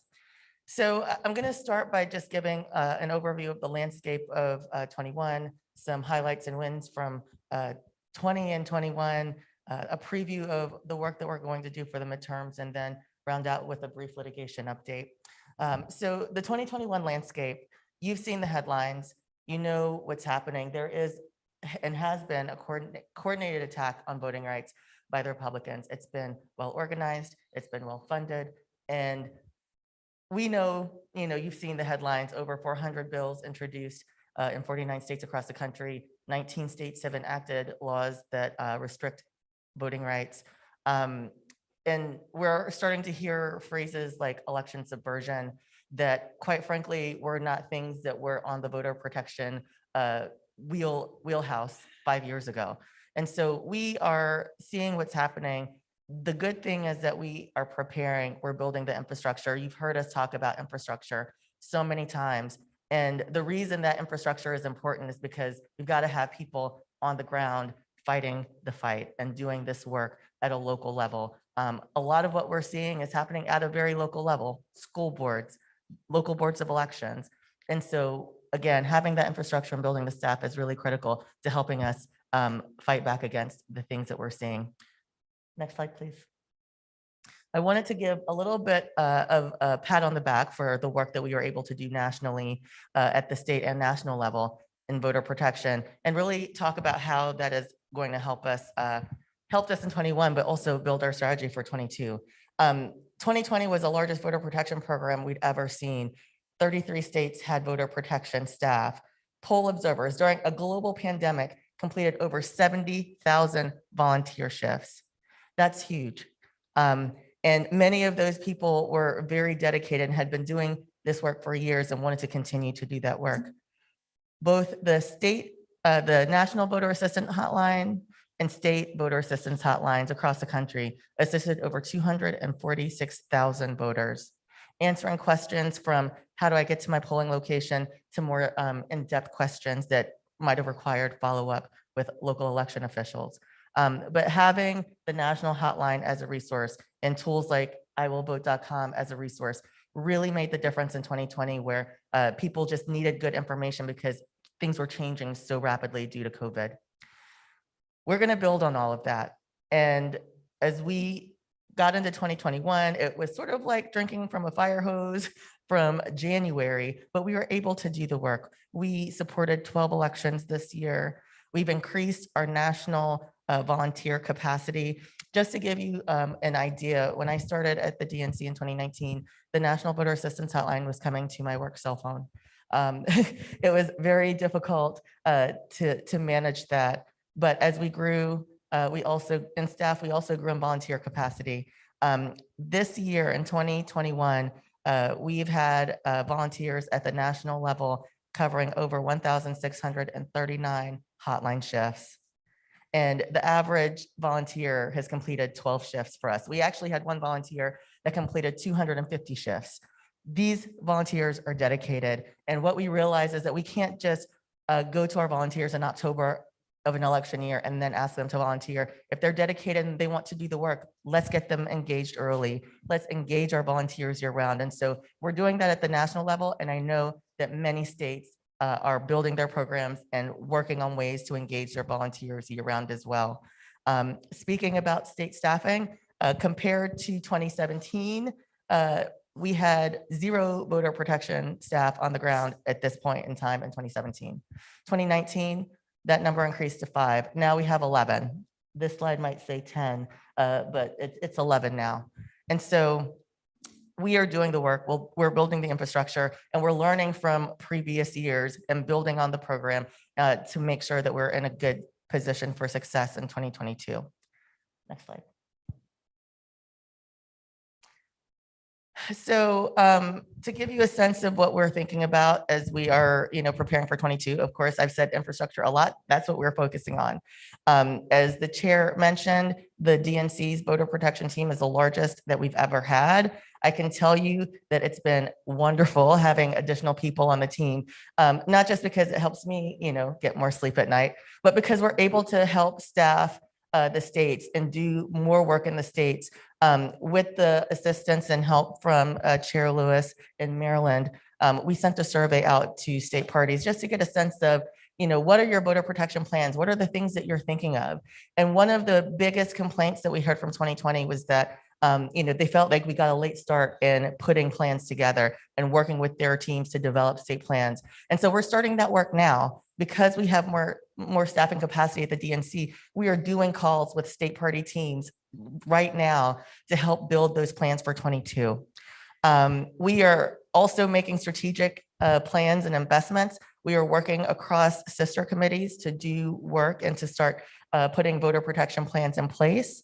Again, I mentioned year-round investment, and of course, Nell talked about the data and technology tools. I have to just shout out the technology team. They are really so supportive of the work that we do. And anytime there are questions about, hey, do you think we can do X, Y, and Z? They are just fantastic partners in helping us figure out a way to get those things done. We are preparing for primary season. If you want your mind blown, the Texas primary is on March 1st. So it's gearing up. It's gearing up, and we are really planning to use the primary season to gain insight. The one really good thing I think we did really well in 2020 was to utilize the 2020 primaries to gain insight and to fix problems before the November election, and getting that, having the staff on the ground again and being able to monitor what's happening on primary day can help us make sure that we avoid those problems in November. And of course, we are partnering with stakeholders. These are groups that either we are or are in the process of collaborating on a variety of issues. State parties and state campaigns, of course, are the bulk of the folks that we work with. But we have regular meetings with all of these sister committees to make sure that we have a coordinated plan of attack for voter protection. The DNC can't do this work alone, and it's going to take many organizations working together to get this work done. And then finally, I wanted to just do a brief litigation update. Litigation is always going to be a tool in our toolbox, but we want to be proactive, and it can't be the only tool in the toolbox. Voter protection very much used to be election day volunteers and election day litigation, but we want to build a more comprehensive approach. So again, we are always going to have litigation as an option, but it's not the first thing that we want to go to. You may have heard that we recently intervened in a lawsuit in Pennsylvania. Long story short is that there was a bill passed with bipartisan support in Pennsylvania to enact sweeping voting rights reforms and election reforms. Again, it was a bipartisan effort. And in 2021, several Republicans filed lawsuits. In one of those cases, it was brought by 14 Republican legislators to essentially challenge the constitutionality of vote by mail. 11 of the people who voted to support the bill that created vote by mail filed this lawsuit. This is the type of thing that we're dealing with in 2021. And so the DNC filed a motion. It's not called a motion to intervene in Pennsylvania, but essentially that's what we did. And so we are, of course, going to use litigation when we need to. And this was definitely one of those cases where it made sense because people need to have all options available to vote. And we understand that vote by mail is a mechanism that many people use to exercise that right safely. So that is the update that we have. Again, thank you so much for the support that you've given our team over the last few years since I've been here. And we definitely look forward to working with you as we plan and prepare for 22. Thank you so much, Raina. Any questions for Raina, the Civic Engagement Voter Protection Team? Yes, sir. Ron Harris. Thanks, Ron Harrison, Minnesota. Quick question. When we talk about voter expansion, where do you see kind of the most obvious places to capture new voters and new energy? And then what are the tactics by which we're trying to do so? Well, to be quite honest, I'm going to answer this probably in a slightly different way than what you would expect, but I would say young people. As we were looking through the data from 2020 and especially the hotline data, where we could, we had this awesome project where we were able to take information and link it to the voter file to get a sense of who was calling our hotline and the issues that might have kept them from being able to vote. One of the things that we realized was that young people were not really utilizing our hotlines in a way that, you know, we think that they may need to. And so one of the things that we're really thinking about is how do we reach young people, people under the age of 65, to make sure that, you know, they know about our tools. You know, maybe we need to do some additional efforts around getting information about I Will Vote out. We did a very limited program in 2020 utilizing texting for voters with disabilities who are not able to call a national hotline. And so exploring how are ways that we can potentially use texting to reach young people. So to me, that is one of the obvious areas that we can and should be doing a lot more work in terms of voter education and reaching people. Thank you, Raina. We have a few questions online. I'm not sure who's first. Yvette Lewis. Thank you, Mr. Chairman. I hope everybody can hear me. I just want to say that for the first time, this is really a partnership. This is a robust program where the DNC and the state parties are working well together and working hard and smart together. Raina is an amazing partner. We meet, she didn't mention, but we meet every other week giving updates of what's happening. I have been included on calls with state party chairs and will continue to do that with the DNC. So this is a seamless process. And one of the things that I want to be sure everybody understands is that we're not looking at voter protection as a one size fits all. We're looking at it as something that can be region specific, geographic specific, even state specific, but with collaboration with the DNC. And I want to give a shout out to the data team as well, because our data director was able to use proprietary Arbor data set from the DNC, Target Smart information, DNC Target Smart information for Vote Builder for phones, and the unregistered deck of voters data set sourced by Target Smart to help us with doors, so that we have identified 150,000 potential new Democrats here in Maryland that we are reaching out to. And since National Voter Registration Day, we have registered or re-registered 6,000 Democrats. But that's because we are working seamlessly with the DNC and with the voter protection team. So this is an all-encompassing program. And I just want to say thank you for the energy, for the commitment, for the passion, and for really, really moving forward with this. I think it's going to serve us well going forward. Thank you so much, Yvette, for all that you're doing in this space. Really, really appreciate your leadership on this. Last question, Lorraine Miller. Howdy. Raina, I just wanted to ask, where is our efforts to combat all this crazy redistricting that's going on? Where is that lodged in the DNC? We are definitely monitoring and tracking the redistricting efforts happening. We're tracking the lawsuits that are happening. We have some fantastic volunteers who spend close to 40 hours a week monitoring all of the activity. So, you know, we are involved. We are, you know, working with partners who are doing the work in the redistricting area.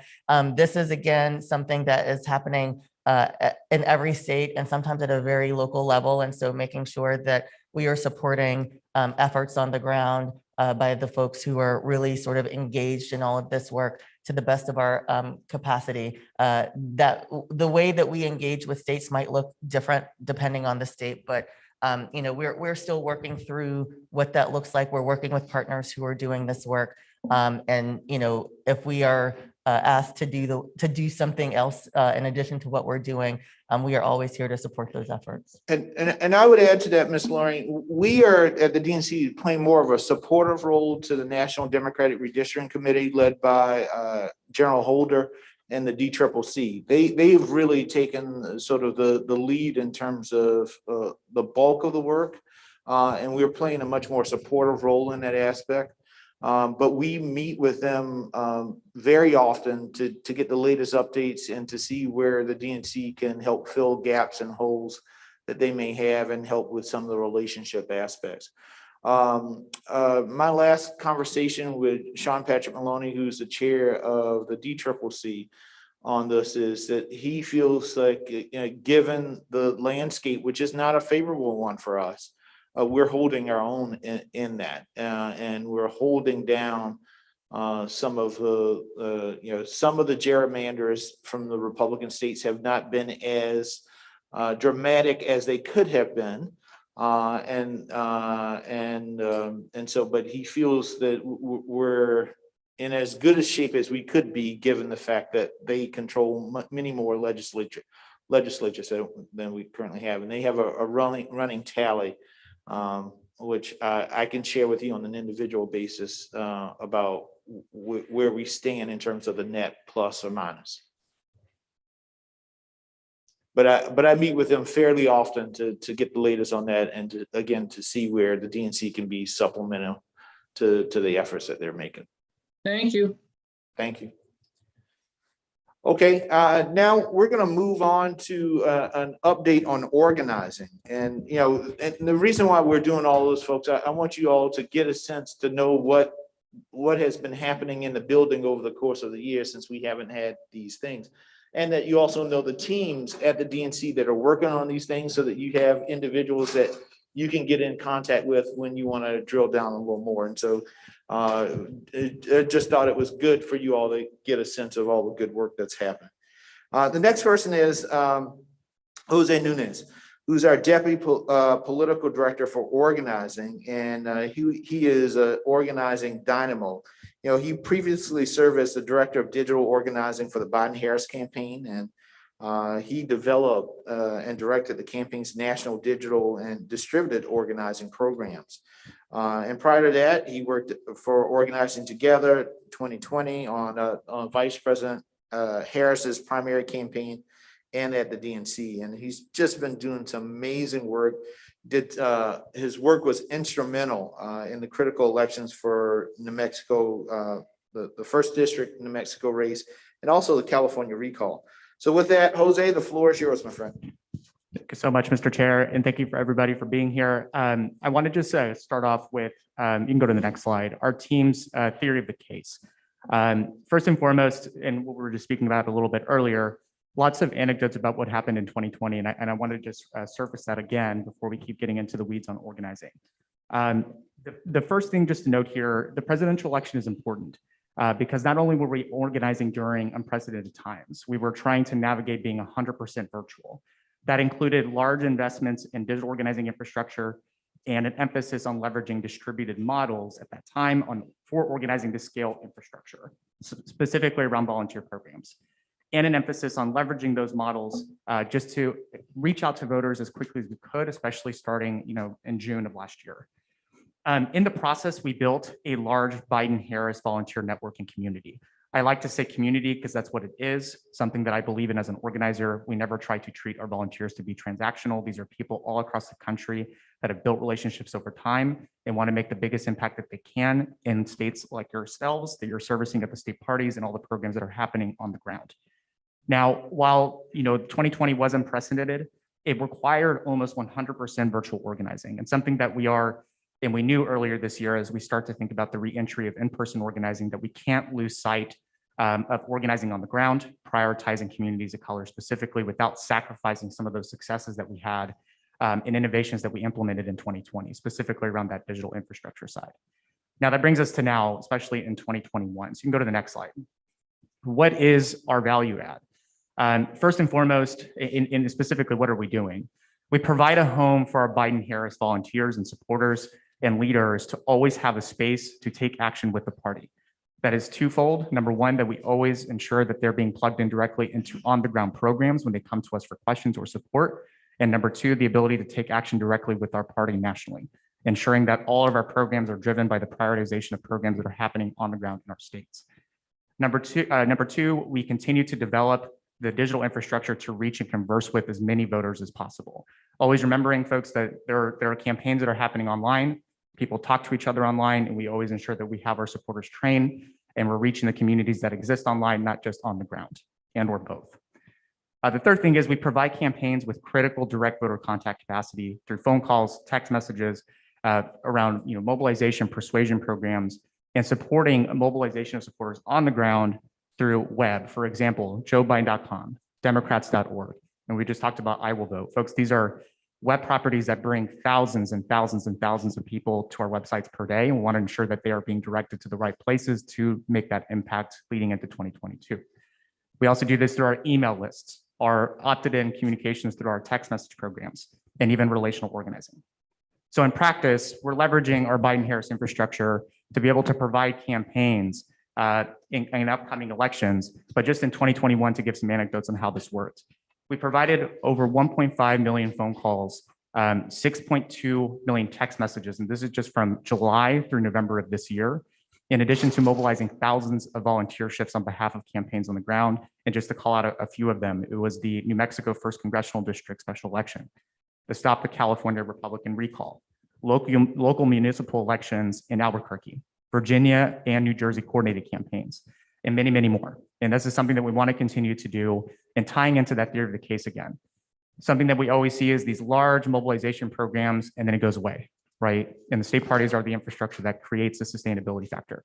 We want to make sure that our volunteers, and especially coming from the presidential election, always have a place to take action, and that is directly tying into our state programs over time. And that's something that we're going to continue to do in 2022. So you can go to the next slide. So what is our team-wide objectives? So to kick those off, number one, and we talked a little bit about this, how are we utilizing our distributed and digital organizing programs to continue to mobilize and grow our base of supporters across the country through what we call the Democratic home base? Number two, we support coordinated campaigns and organizing teams on the ground with key program priorities such as in-person capacity building, persuasion, voter registration programs, voter education, and even turnout. Number three, we built strong local volunteer leadership across the country to organize around shared Democratic priorities, including the Biden-Harris White House agenda. And number four, we ensure that our organizing platforms are continuously optimized for peak mobilization moments. This came from a lot of learnings last year. We all use tools like text messaging platforms, dialers, all kinds of different platforms that sometimes will break. And we want to make sure that we are continuously optimizing those platforms in consultation with our tech team and our vendors, but also that we're creating a culture of testing, right? We want to always continue to push ourselves to be bringing new ideas to the table and ensuring that we are having conversations with voters. So you can go to the next slide and the one after that. I want to just dive into a little bit of our programs and what we're focusing on. Now, I want to emphasize again, we are not creating programs at the DNC. These are driven by states' programs. What I'm trying to do here is roll them up to a bigger umbrella. So just to characterize those into these various slides. Number one, volunteer mobilization. We are right now, earlier than ever, focusing on the infrastructure building side of 2022. We need the volunteers. They have to be trained and they have to be prepared, and being prepared to actually talk to voters and mobilize people that we need to turn out. So we do that through utilizing our various program priorities that we have, that we just talked through, to recruit and retain our national volunteer base to take those high impact actions, plugging them directly into the programs in your states, and again, being able to take action directly with us in consultation with you. Number two, utilize our digital organizing infrastructure to provide a wide funnel for supporters to get involved. Again, that's our web properties. It's all these digital channels that we have, our big social media followings, ensuring that it's really easy for people to get involved. We don't want to make it hard, and we want to be able to ensure that they can build a relationship with us in the process. You can go to the next slide. And then we have the Biden-Harris infrastructure in the agenda. So we prioritize our national volunteer capacity to engage supporters all across the country on the successes of the Biden-Harris agenda. This is really important. The important things around ads and visibility tactics, those are very important things, but also ensuring people are having conversations about the things that Democrats are delivering. That's something that we do every single day. We train our supporters on the key messaging that they should be implementing. But again, they are the best validators in their community, and that's something we're going to continue to emphasize over time. And then also utilizing the same thing about digital organizing infrastructure. How are we using our web properties and our digital channels to continue to educate voters, on the key Biden-Harris legislations that are passing. Hopefully, fingers crossed, coming up to Build Back Better. You can go to the next slide. This is just a quick nod to something that Shelby's going to be lifting up today, but some of the innovations and cool things that we're doing at the DNC around getting content in the hands of supporters. Again, going back to folks are having lots of conversations online. And Jose, I really want people to take note of this in particular. This is a service that you all should take advantage of if you are not doing so thus far. Yep. Go ahead, Jose. Thank you, Chair. And again, Shelby's going to be diving into that some more, but again, it's just a great asset that we're going to have for our supporters going forward, especially something that we can provide on the ground. Go to the next slide. Talked a little bit about voter registration again, where voter registration programs are happening. We want to be able to prioritize some of this capacity that we have at the DNC to engage some of those targeted prospective unregistered voters in our states.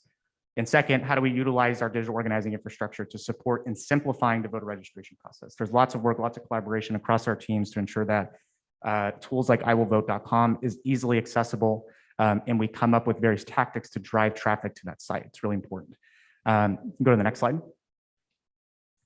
And then state direct voter contact support. So again, it's a really important thing. We always come together, define our universe, and we know who we need to talk to. Now, how can we provide support on that front? There's two ways that we do that. One, we have support nationally to be able to provide strategic advice to our organizing leadership and staff on the ground. And second, we direct some of our capacity, whether that be through phone calls, text messages, and even relational capacity to support those organizing programs on the ground. You can go to the next slide. And just to lift up again, some of the digital organizing tactics that we've been focusing on, and some of this is anecdotes from things that worked well for us in 2020 and things that we're going to implement in 2022 as well. Number one is, an example of how we send out voting deadline reminders over email and text message. These are very innovative in the sense that they're dynamic. Just based on all of what we were just discussing, a lot of collaboration with these teams, specifically Nell's team, we can dynamically insert folks' voting information into emails and not having to do that by hand. We did this even in 2021. It was incredibly successful just in terms of people engaging with it, finding their polling location, and just being able to do that without them even having to click a button, just actually open their email. Second is being able to still emphasize education around various things such as vote by mail, but also voter registration, being able to send creative content over text messages. And even the third thing here that you see is an educational flow. People actually having conversations with us over text message to be able to learn how they vote, and just learn about the deadlines that are coming up in their states. So I'm going to stop talking now. I know that was a lot, but we'd love to take some questions if folks have them. And before we take questions, I want you all to know that we're going to share these slides with members following the meeting so that you all have all this information. Any questions for Jose? Alan? Good, almost afternoon. Thank you for the Alan Clinton and Southern Caucus Chair. Thank you for the presentation, and this isn't just for you, but it kind of goes across messaging that you hear across all the lines of business within the DNC. And it kind of circles back around our conversation we had with the chair yesterday in our caucus meetings. Making sure that we're messaging to the entire likely Democratic constituencies and making sure we don't leave out a group. Representing the Southern Caucus, I can tell you that there's key interests there that maybe we're not doing the best job of getting to. Our Caribbean, Latin, and Hispanic community, talking to them possibly on Spanish language radio, as well as the social media messages. And I think that goes across not just the Southern Caucus, but out west and many of our other states, is making sure we identify these key constituencies. But also what is consistently left off of targeting across the DNC, and this has been an ongoing problem, I think, for years, but we have to recognize it, is that we also need to talk to some of our more traditional key core Democratic supporters, and that's our white union voters, our suburb voters, the things that we've made inroads in that maybe we have forgotten about in our messaging as a party. So we're a big tent party. We have to make sure we focus on everybody. And that's one thing that those last two, I don't see a lot in the messaging that we've been receiving at these meetings. I do like the one thing we heard about harvesting new voters within the young population. I think that is key because, of course, that's just the cycle of life. So, we have to remember these people are coming up and becoming of age, and we get them when they're young and we keep them for life. But there's a whole bunch of other people we need to continue to message to. And I hope as you all are up in your positions, that you look at all of these interest groups and know that we have to have them all to be able to reach to a winning number and be able to retake many of these states. We're going to have, and I will say as a pitch for the southern region, there is a lot of voter mining opportunities. You know, we see the changes in Texas, but if we are not there to take advantage of it, it won't just happen organically. We have to prod it along and push it along. We saw the backslide in Florida.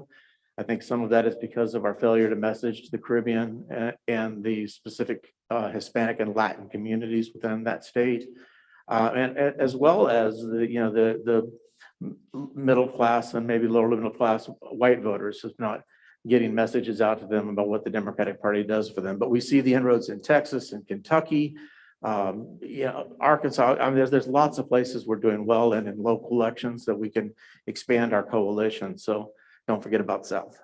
Thank you, Alan. Lottie Shackelford. Unmute. Okay. Good morning, everyone, and thank you again, Mr. Chairman, for this wonderful meeting. I wanted to piggyback a little bit on what Alan was saying, and in reference to the presentation on the organizing. I didn't hear a lot about how the organizing and the messaging are interconnected. And that's one of the things, particularly here in the South, that we're hearing a lot of, and it's whether or not our all of the work we're doing, if we're really communicating that to our voters. So the messaging part, I didn't hear a lot about that, and is that going to be another segment? Yeah, Ms. Lottie, we also have other presentations that are coming up. Our digital mobilization crew is going to talk, as well as our coalitions folks who work on the individual various folks that make up the coalitions of our party. And so you'll probably hear a little of that in some of their conversations as well. Okay, great. Okay. And this is not just on this issue, but will we be able to get a directory of some key staff people and what have you, so that we can have a digital one? Would be wonderful. Yes, and I think they were working on that. Okay, I know I've been asking for it for a while, and I know it's it's in a work in progress. But if we could get and I think in the meantime, particularly since you are chair, you have a liaison at particularly that works with you also, and you always can use them as until that is available to connect you with the appropriate person at the DNC. But we'll work on that. Okay, great. Thanks. Thank you. Next, we will hear from we also got Jane here. Jane, and then Christine, and then Tonio. Thank you, Chair Harrison. Jane Kleb, Chair of the Nebraska Democratic Party, and I represent the ASDC Midwest on exec. As an organizer first in my entire life, I always think about the key moments that you can next use organizing, and when all the eyeballs of the nation will be on Democrats, which will of course be probably the State of the Union would be that next organizing moment. So just a plug to say, let's try to figure out a way that we can do something with a big goal. So not just share graphics, what the DNC has been great about. So no complaints there. Totally great. It's been great partnership. But can we do a goal of X amount of people pledging to vote and X amount of people registering to vote that we all pitch in on? So it's a joint across the country goal that will direct people to I will vote. And then of course that means data that we can then use for small donors later, et cetera, et cetera. So just a plug on that. Happy to brainstorm with you later about it. Great idea. Just to lift up on that idea, I love it. And something that we're continuing to do is work with the ASDC and your respective regionals, just to ensure that we think about big moments, not only State of the Union, but just 1 year in office mark, MLK Day, working in consultation with our coalition partners you're going to hear about in just a second. Love that idea. We want to make sure that we're collaborating all the time when we think about big national event campaigns that we could be doing. So would love to talk further. Okay, Christine, then Tonio, and then Doris. Thank you. As a co-founder of the DNC Veterans and Military Families Council, just also wanted to echo a couple of comments and put in a plug for us to be doing more messaging in that particular space. We have a lot of work that has been done that is very helpful to veterans and military families in the American Rescue Plan, in the bipartisan infrastructure bill, and in the general appropriations that have been accomplished by the Democratic Congress and the Democratic president. So I would just hope that when we're talking about constituencies, and I know we'll get to that, but also putting the veterans' message and the military families' message directly into all of the other messaging, because I think it addresses some of the concerns that our rural and southern members have already talked about, because there's a huge crossover there with military families. And I think that particularly when you look at the interview that Youngkin's advisors did in Virginia, they said that if Terry McAuliffe hadn't made the comment he made, that they were able to blow out of proportion about parents and schools. And I say that as a public school parent who has a lot of input in my child's curriculum and education, they were going to attack Democrats on Afghanistan.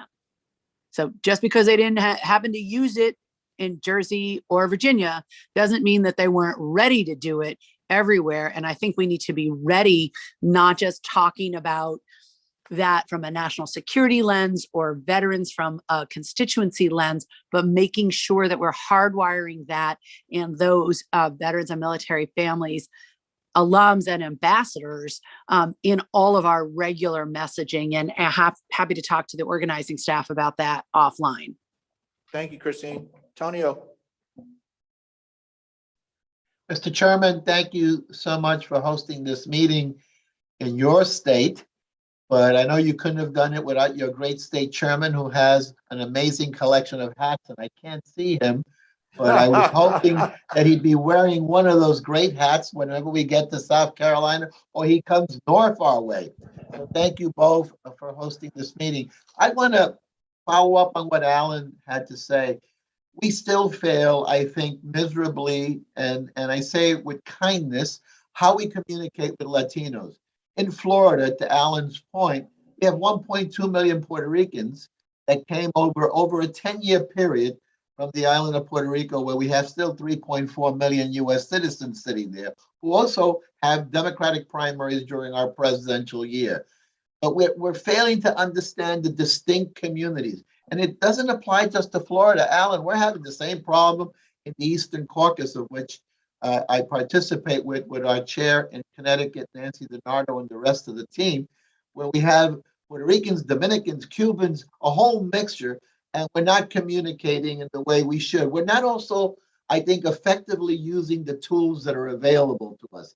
Chairman Perez made a great investment in buying these area codes, cell phone numbers 787. Why is that important?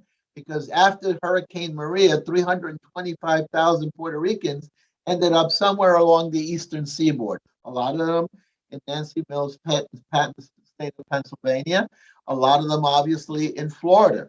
And those cell numbers were very effective in 2018. And I think we got to figure out how to integrate that as well. And Univision, Telemundo, these two networks have more eyeballs than most of the networks today. Combined, they are an incredible communications tool that we should be using. And to close here, I want to create a hardship for the Executive Committee and the Eastern Caucus. We should do a joint meeting in Puerto Rico or the Virgin Islands. I know it's a difficult decision for you to consider, but I want to put that on the table. Thank you all for allowing me this time. Thank you, Tonio. I second that. Thank you, Iris. Doris? Yes, Doris Kraus Mays from Virginia, and I know Susan Swacker our chair is on by phone.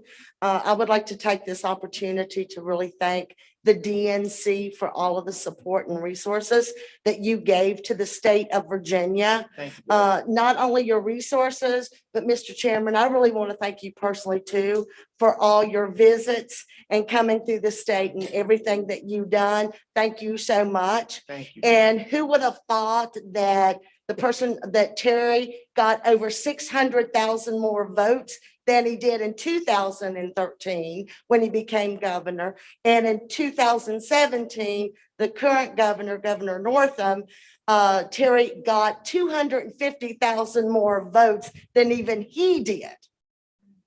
And we still lost. But let me just say that where we lost was in the rural areas of the state of Virginia. But I can also say my other job is I'm president of the Virginia AFL-CIO, and labor was out there forefront. And even though we're a low union density state, labor made almost 1 million contacts to their members. So if we have a message and get out there, we can still make a difference. And I want to thank you so much and everything. I just wanted to speak on behalf of Virginia. Thank you. Thank you, Doris. Folks, I know we got two questions. I also want to keep people mindful. We're about 40 minutes off of behind schedule, and we still got a number of presentations, and I want to make sure that people make their flight. So if you can make them quick and concise, we can do that. Tina, then Ron. Thank you so much, Mr. Chair. Quickly, Jose, I'm Tina Podlodowski, Chair of the Washington State Democrats, also Chair of the Western Caucuses for both the DNC and ASDC, which is an incredibly privileged and wonderful place to be to see these things. I would love to put a plug in to do more work with the caucuses themselves, and especially working with those states as a group. In the West, we have a desperate need to look at AAPI organizing, as well as the work that we do with our Latinx and Native American communities, not to move any other group out of it, but in terms of AAPI organizing, and I know Bell, who chairs our AAPI caucus, is quietly cheering some way where I think to say that we really want to make those regionalized plans, because none of these groups are monolithic communities, as our friend spoke of, in terms of the diversity in Latinx, Latino communities. Certainly, it's not the same in AAPI communities, and certainly there's expertise that exists within our state. So my plug. Thank you, Tina. Ron. And then we'll move to coalitions, which is touching on. Thank you. Thank you. Ron Harrison, Minnesota, Chair of the Midwestern Caucus for the DNC. I'm loving these staff reports, by the way. I'm really excited about the work that we're doing at headquarters. I super appreciate the mindfulness of having cultural competent messengers. And as you know, probably better than I do, organizing is about building trust. And there are a lot of members here who are actually those competent messengers. And so in the spirit of that kind of culture of organizing that you mentioned and talked about, I'm curious your thoughts about how we can shape a strategy for members themselves to be organizers as well. I say all the time that the DNC is what you make of it, especially as somebody who's not running the state party. And so be curious your thoughts about loving the external work, but then internally, what are the ways that as members, we can also kind of foster that culture of organizing as well?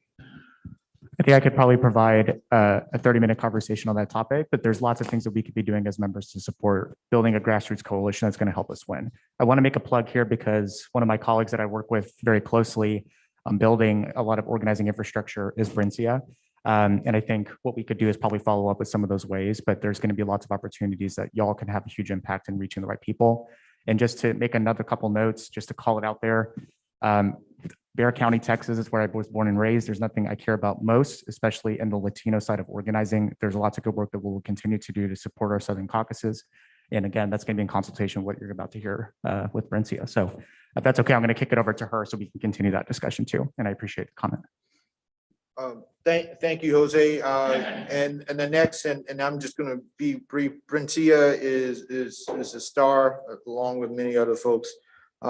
She was the first Black woman to serve as chief of staff for a council member in San Antonio.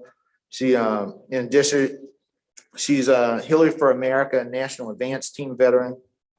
She worked on the Warren presidential campaign as the National Deputy Director of Public Engagement. And now she is leading our coalitions department at the DNC, doing some amazing work, working with many of our caucus and council chairs. Francia, the floor is yours.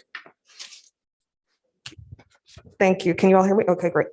Hi, everyone. I have been really excited by your comments to give my presentation. So, well, you all have kind of jumped right into everything that I plan to talk about.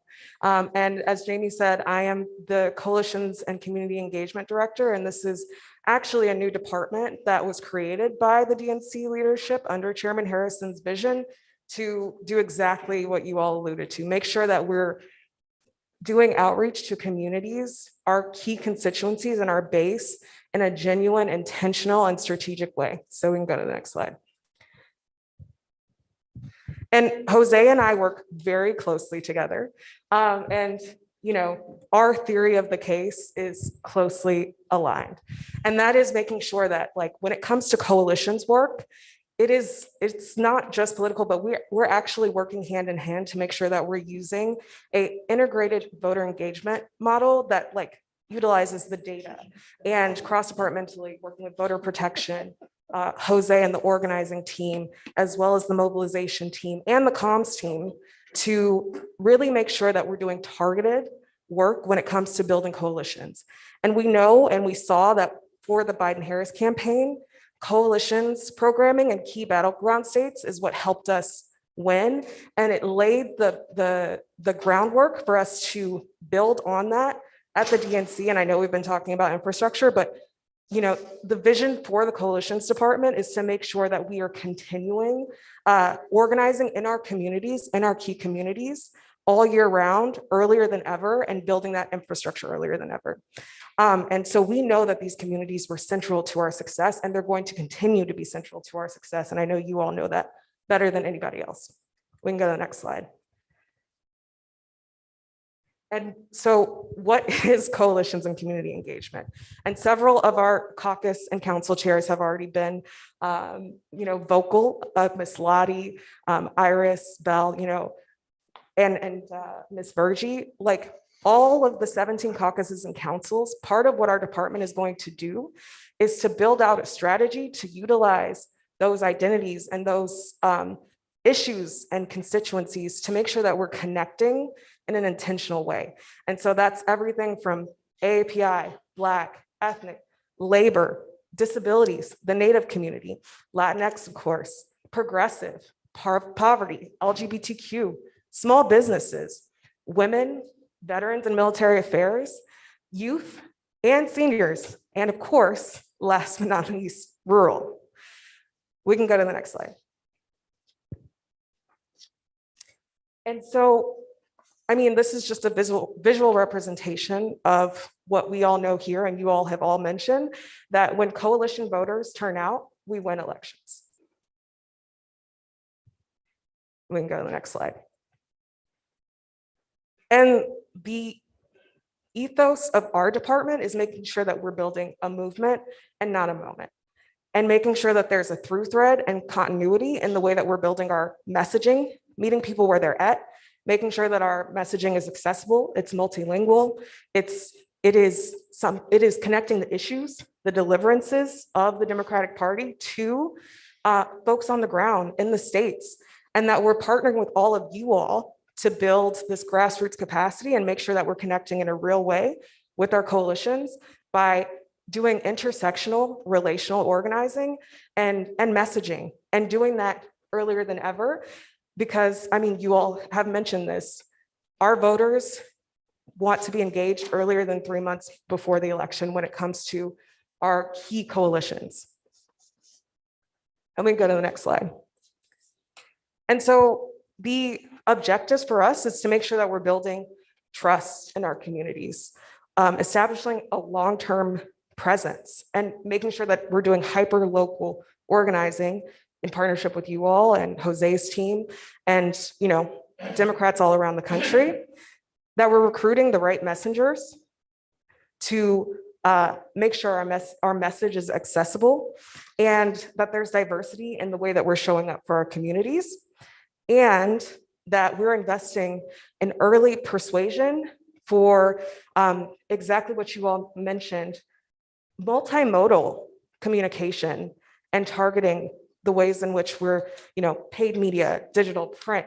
And we did that in Virginia, and we saw, for the Black community, 116% increase in turnout. For the Latino community, we invested in Spanish radio, 125% increase in turnout. And so we just have to continue that work, and we're going to continue to build and expand and not take any vote for granted when it comes to our base as the Democratic Party. All right, I'm gonna go to the next slide. And so for us, we're really thinking about it. And I should also mention, I have a team of 12 people, all experts. We have an AAPI coalition director, a Black coalition director, and Native. I mean, I could go down the list. I have a really large team that's here to be a resource because they are experts and leaders in their communities. And the DNC has invested earlier than ever in bringing that expertise on so that we can partner with everybody in this room and across the party to do outreach to our communities. And so we're thinking about that in terms of activating, engaging, and mobilizing key constituencies through targeted voter registration, working closely with Raina and the voter protection team to make sure that we are making, and Jose as well, multilingual phone calls and doing outreach, multimodal, whether it's digital, print, to reach key constituencies, making sure that we have bilingual, multilingual materials. And we helped with the New Jersey and Virginia races in doing that as well. And also building local partnerships. And then just making sure that we're continuing to engage all the way through the time where we're asking for people's votes. And so for us, the key outcomes is making sure that we are engaging key constituencies nationally and in states, and making sure that there is a through line and a feedback loop, and that we're investing in supporting targeted outreach when it comes to the most important parts of our party, our constituencies, our coalitions, and making sure that we are, as Democrats, treating our base as a persuasion opportunity and looking to expand off of that when it comes to coalitions, and that we're not taking any vote for granted. So I will stop there, but thank you all so much for your time, and I'll take any questions. Thank you, Brencia.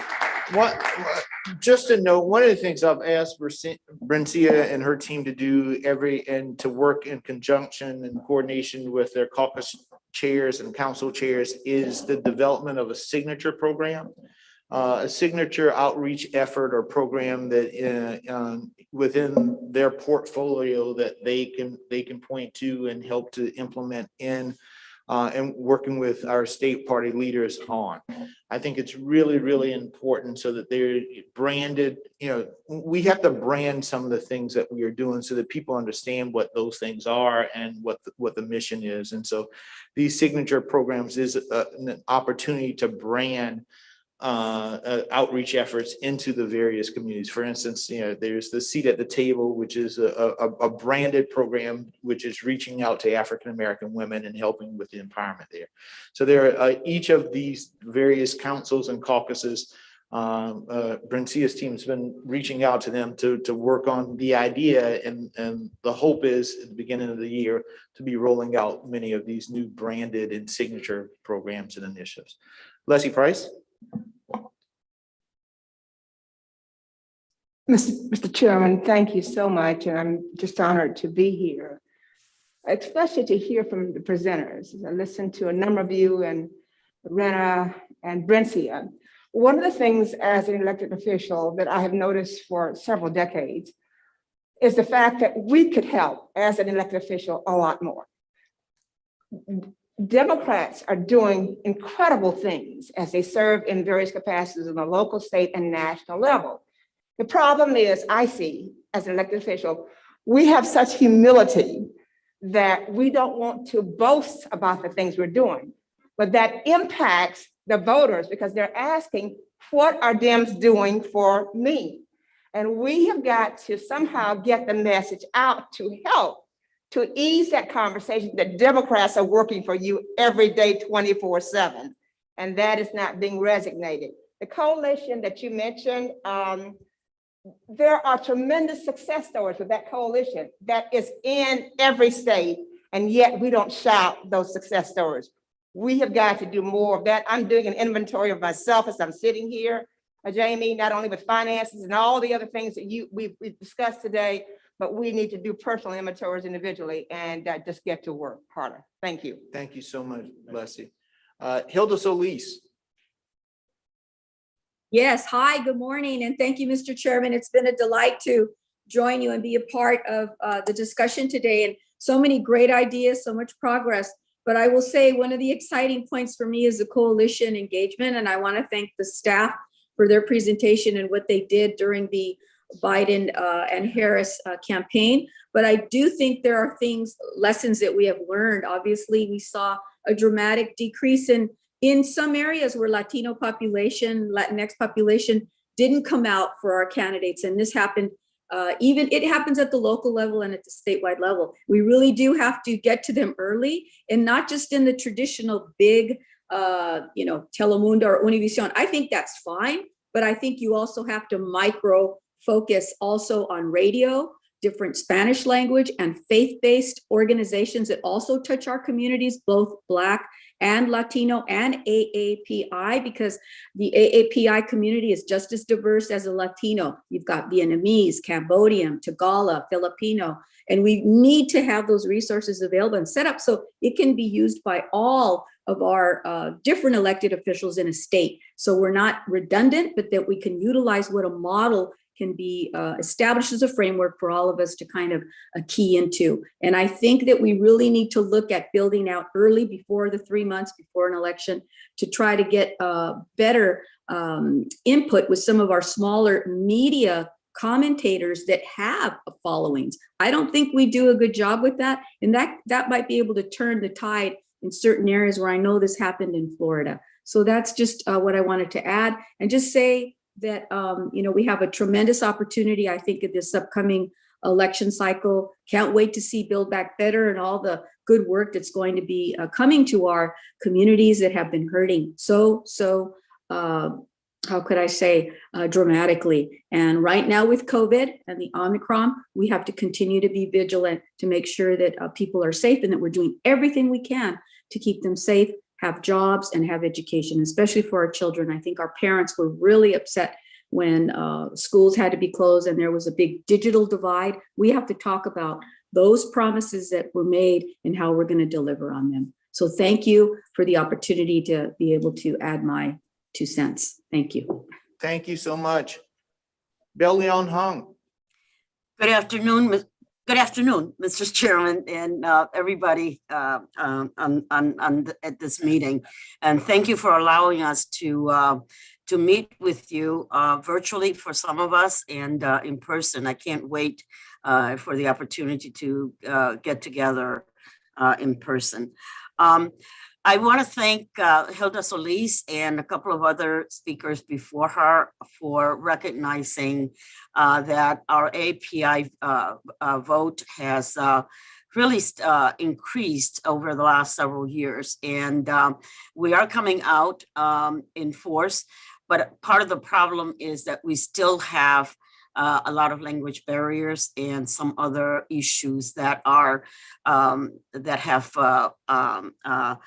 we're trying to ameliorate. I wanted to give a special shout out to Brencia and to the organizing team and the tech team. I find myself at this meeting nodding constantly. I think I have I'm going to have a neck ache by the time we finish this meeting. But I agree with a lot of the things that are being said. But I also want to emphasize and foot stomp on the fact that part of our issues also is that this administration has accomplished so much in the last year. And yet we're not out there touting everything that has been accomplished. Our party has accomplished a lot, and we're not out there touting. So messaging is a really important part of what we need to focus on going forward. There's also the issue of a lot of misinformation and malinformation going around that we also need to make sure that we combat, and we put together some initiatives to do that. Mr. Chairman, I would love to hear a little bit more about your Democrats Care initiative, because I think that is another one of those initiatives that is somewhat under the bushel. And we want to make sure that we shine a light on that and try to amplify as much as we can. Especially in some of the discussions that we've had in earlier conversations in our caucus as well. So I'm very sorry that I cannot be there in person to give all a big Democratic hug and to wish you all in person a very, very happy holidays. But please, Mr. Chairman, I implore you, the issue of messaging is very critical, and having resources in each of our constituencies so that we can expand our messages is extremely important as well. Thank you very much for the opportunity. Thank you, Belle. Thank you so much, Belle. We And really happy appreciate holidays you. to you. And just quickly on the Democrats Care effort, you know, this week while I was talking to some folks, somebody mentioned to me about these RNC community centers. And I know this is something that Belle has been very focused on. And I asked them, I said, well, has anybody heard about what they're doing in these centers? And one of the person said, well, we had some Democrats who actually showed up because they don't call them RNC centers. They just call them sort of community centers. And so people are going into them and they're having things like financial literacy workshops. And I'm saying, isn't that what we said for Democrats Care, that we would talk about home ownerships and financial literacy and all this? These folks are taking some of the stuff that we are talking about and what the things that we need to do, and they're actually going in and implementing these things so that they can reach out. And the one thing that we have to understand, folks, they don't need to get, just the way we talk about going into rural communities and cutting the margins. Well, hell, that's what they're thinking about, going into communities of color and cutting the margins. They don't need to win, 50% of African Americans in order to influence elections in some of these areas. If they increase their percentage from 10% to 15%, guess what? We lose an election. If they increase their percentage of in the AAPI community and in the Latino community, if they increase their participation just a little bit, then they win elections. And all they have to do is demonstrate, even though we know it is empty promises. Donald Trump gave a lot of empty promises, but you just have to demonstrate that you care a little bit. It needs to appear that you care a little bit, and that could be enough to influence somebody moving forward. So we just got to be mindful of this. As we think about our engagement. And that's why I've been, Brencia will tell you, I push the coalitions team a lot because I believe that the work that they do is some of the most important work we will do and will dictate whether or not we win these elections. Because if folks in these communities don't feel as though we value them, if they don't think that we see them, that we hear them, that we value them, then they won't come out and support us. And that does not mean just a whole laundry list of bills that we pass in the House. It's about the impact. It's about the trust. Many of you saw that dirt road ad that I had. In the end of the day, are you paving my road? And are you going to my community and showing up and letting me know that you did it? All right? That's a part of it. And so this work is really, really important. I get really, really passionate about it because it's about the reality and the impact. So, Mr. Chairman, I think that we can expand on your vision. I sent you a white paper, which I hope I can. Oh, I know. I've read it, Bill. I'm thinking about it. Great. Thank you. Let's hear from Ms. Virgie and then Jim, and then we're going to have to close this so that we can go to the next update. And if there are any other questions afterwards, we'll quickly go after that. Ms. Virgil. Thank you, Mr. Chairman. I wanted some shrimp and grits. I missed No, it. And, Ms. you know, Virgil, the shoe store everybody is, some. Ms. Virgil, the shoe store in downtown Charleston is missing you right now, so. In the St. John shop, I know. You know, last time, what, 5 pair of shoes? Oh, I do.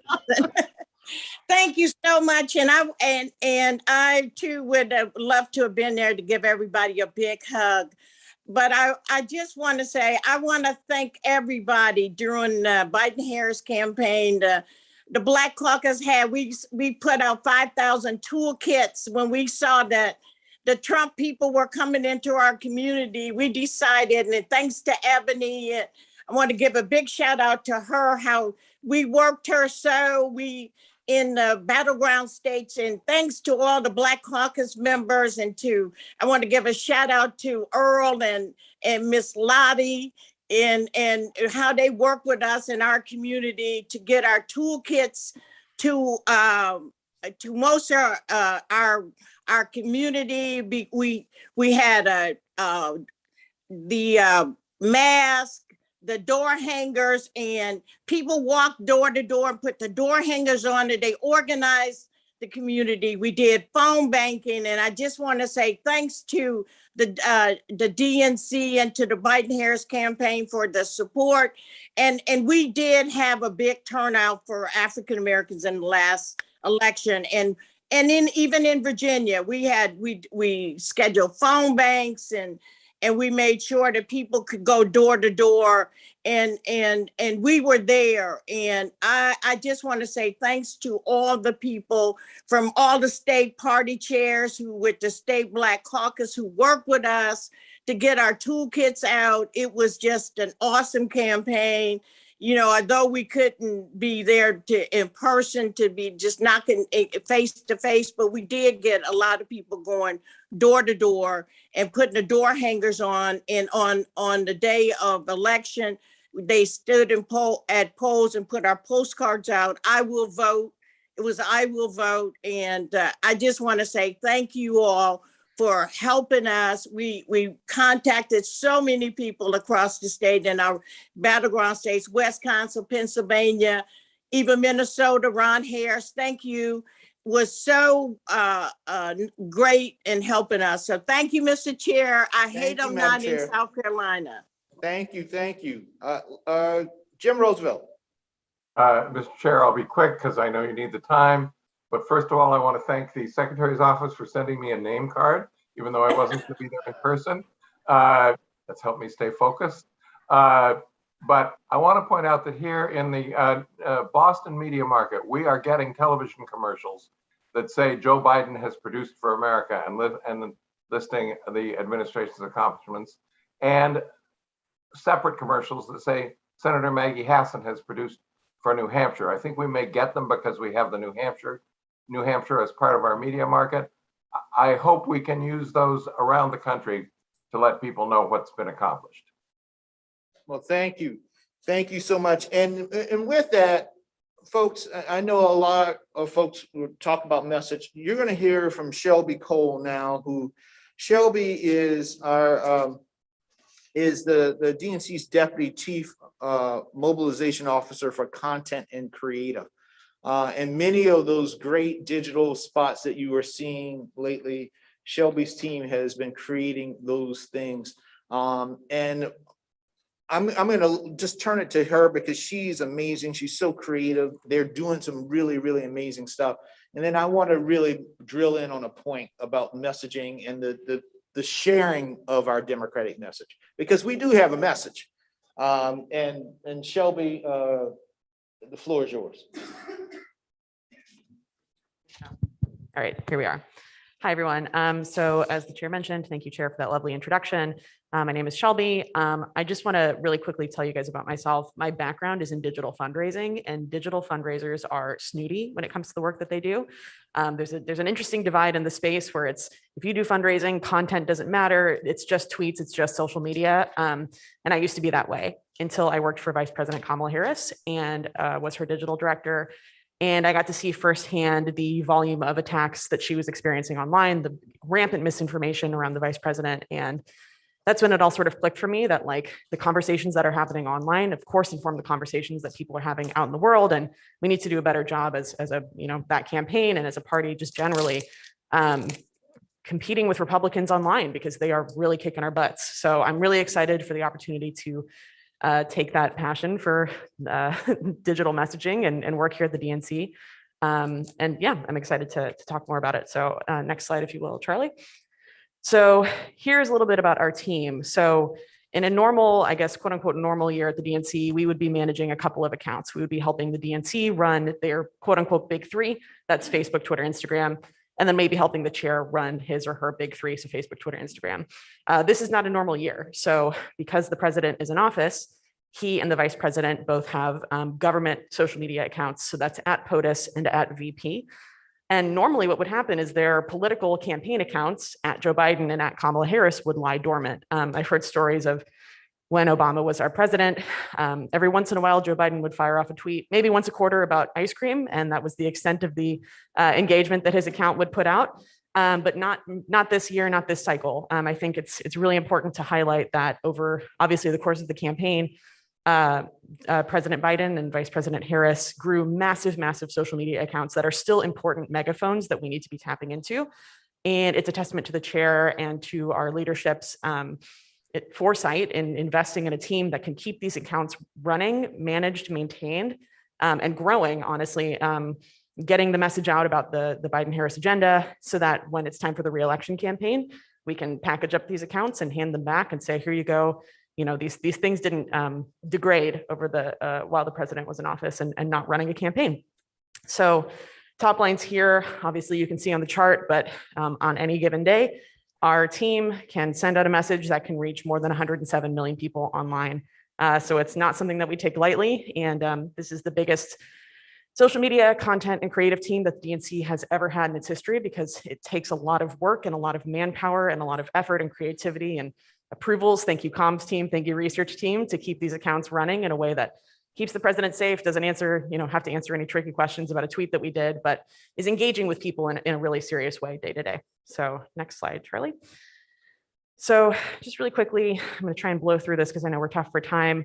The top line goals for the principal accounts, so that's at Joe Biden, at Kamala Harris, drive positive messaging from the White House, talk about the accomplishments of the administration, make sure that we are being responsive in real time to the news so that the accounts don't look like it's just evergreen, sort of boring, fluffy stuff. So it takes a lot of time to sort of read the news and make sure that we're doing good tweets. And then again, like I mentioned, setting up the re-election campaign for success with the growth of these accounts. And our strategy for the Democrats accounts are to, of course, inform Democrats about the policies and priorities of the administration, speak to the values of our party, drive enthusiasm for grassroots supporters, and encourage them to donate and volunteer. And then the thing that the chair likes the most is to hold the Republicans accountable. Yes. So just a quick update on our 2021 progress. I will just breeze through this again. We began running these accounts earlier in the year, and I came into a team that was obviously very burned out from having worked both the 2020 election and then the Georgia elections, and we had some natural staff turnover, so we had to get our feet under us pretty quickly in Q2. And I can say now with pride that we spent the entire year begging and begging and begging, and we grew a really big team over the past couple of months. So that includes our creative director, who's a dear friend of mine, Andrew Gauthier. He was our video director on Kamala's campaign, Vice President Harris's presidential campaign. I need to use her honorific always. He also was the video director on the Biden-Harris campaign, and now he has joined the DNC as creative director, overseeing graphic design and videos. So we're very excited that he's here. He ran the BuzzFeed video team, which it's silly to me that I'm his boss, but we're really happy to have him. We've launched a new role, so a digital rapid response director who worked with us on the vice president's team as well. This role, we're trying to get them to work really closely with the comms team to ensure that all of the hits that are coming out from the comms side and going into the media is really, really amplified online through all of our accounts.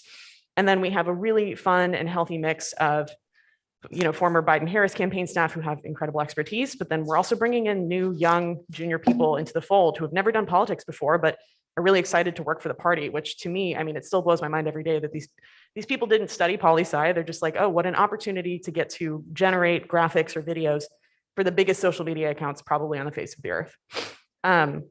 We've also spent this year establishing key formats for our content to basically, as Andrew says, take out the decisionality of the day-to-day work. So we have these sort of core things that we build upon week after week. And then the fun metric that I like to use is if you were spending dollars in paid digital advertising to reach this number of people in an organic social program, I don't know if any of that makes sense, but basically the program that we run would cost upwards of $1 million a week if you were going to pay to get these things served to audiences in real time. So I hope that that looks like a cost savings to everyone in the room. To the next slide. So I just want to show you guys really quickly, when I mentioned the core formats that we use, we have a couple of things on the graphic front. So we try to do as much work as we can to break down complex policies and make them real for real people. So what that looks like is policy carousels in the top left corner. On Instagram, you can swipe through that and it breaks down the core elements of the infrastructure deal or whatever policy we're highlighting. We also use one graphic, standalone graphic policy shareables, which like in the bottom right corner is just quick bullet points explaining what the Build Back Better Act will do. We post a lot of value statements. We have a lot of fun with illustrations, and people online love to post about holidays. So we have a lot of fun anytime there's a Mother's Day or Father's Day, people love to see that kind of graphic. And then we pull pretty liberally from the White House Flickr account to post just really nice photos of Kamala Harris, Vice President Harris, and President Biden looking really cool walking through hallways. The Flickr account is great. I encourage everyone to go look. And then we also spend a lot of time working on infographics, finding new ways to, again, break down complex policy, make it really easy to understand. When you see an arrow pointing up, it means that Joe Biden is doing a good job. On the next slide, here are some of our core video formats that we use. So we love a side-by-side. This format that we tend to use is drawing attention to the fact that Republicans are occasionally doing hypocritical things. News style videos, data visualizations, again, like just trying to explain in interesting and eye-catching ways the impacts of the administration. We're starting to ramp up doing what we call the quote unquote real people like video program, which we will touch on in a bit. But talking to the real folks who are supporters of the party, volunteers, grassroots donors, people who vote for Democrats, to explain why they vote for Democrats and if they're part of a coalition group or for this example that I've highlighted here, it was a Thanksgiving video. So it was, I'm grateful to be a Democrat because. And then our fun one on the far right, we've started to do a new series with our Deputy Communications Director, Ophira, where she explains key portions of the bipartisan infrastructure law. It's so funny. We love putting her on camera because it's given her a lot of practice, and she's the one that has to approve her own cuts of these videos. So she's like, oh, I hate the sound of my own voice, but I encourage everyone to go look because she's done a really great job with these. And quickly onto our 2022 goals. I'm excited to announce that the leadership of the organization has tentatively given us the green light to explore what it might look like to start a TikTok account for the DNC. So I think that's great. That was like Christmas for me when I got that news. No promises, no promises. Look, we have to run through a bunch of tech and security, and all these other teams need to, don't let me break news here, but we're exploring what it might look like to start a TikTok. But that's where all the video growth is, and that's where the young people are, and that's where they're getting their news. So I think we should see what that looks like. We're finally able to jump back into YouTube, which is a huge platform that has been rampant with misinformation, and I'm excited to start playing in that space and use the power of the president's YouTube account, his political, not his official side YouTube account, to message to the massive audience that he has there and reach those people as well. Let me see what else is interesting from this list. And yes, so this leads me into the fun thing that we're excited to talk about today, which is our partnership with Greenfly. So has anyone in this room or on the call, raise your hand if you've used Greenfly before? Okay, great. So we have some previous adopters. That's great. So just briefly on why we are launching this program. So as I mentioned before, Republicans are beating us online left and right, and we often get the feedback, which I think is fair, that we're not doing a good enough job of empowering everyday people with messaging that they can put on their own social media accounts to help amplify our message. So we are partnering back up with Greenfly, which is a social media app content distribution tool that every person in this room, I'm going to show you in a second how to do it, can put on their phone, and we will send you push notifications of our best and most important content that you can post on your own channels. And I think down the line in early 2022, we will be circling up to talk with state party chairs, comms directors, digital directors, so that we're all on the same page, giving trainings on how to use the tool and getting feedback from y'all about how we can ensure that it's, not just us sending you stuff, but you guys can send us content as well that we can use on our channels, so that it's not just one-way communication. Next slide. Okay, you got it already. So the purpose is to distribute content to key supporters and talkers. We can also use the app to collect content from people. So we've been using it a lot to have people record selfie style, videos of whatever topic, and we can use that in our content that we put out from the Democrats' channels. And then the goal is, again, to get that messaging directly to y'all in a quick and easy way, and eliminate the need as much as we can to make 1 million Google Doc toolkits, because I know that anyone who's ever had to make one of those, it's not very fun, and it's impossible to track once you've sent it out to people, whether people have actually clicked the link, downloaded the graphic, published it on their accounts. If you download Greenfly, I will know who's posting and I will know who's not posting. So no pressure. So on to the next slide. So we already basically covered this. I'm going to get us on the slide 52, if you will, Charlie, which is next after this one. All right. So everyone in this room, I encourage you to take out your phone. And if you're able to scan that screenshot or that QR code, that will take you to a place where you can download the app. If you are on browser and this is not possible, or it's difficult, or if you're in this room and it's difficult, the URL to access the app section is included on the slide, and we can send this around afterwards so that it's easily accessible. We can sit here for another second.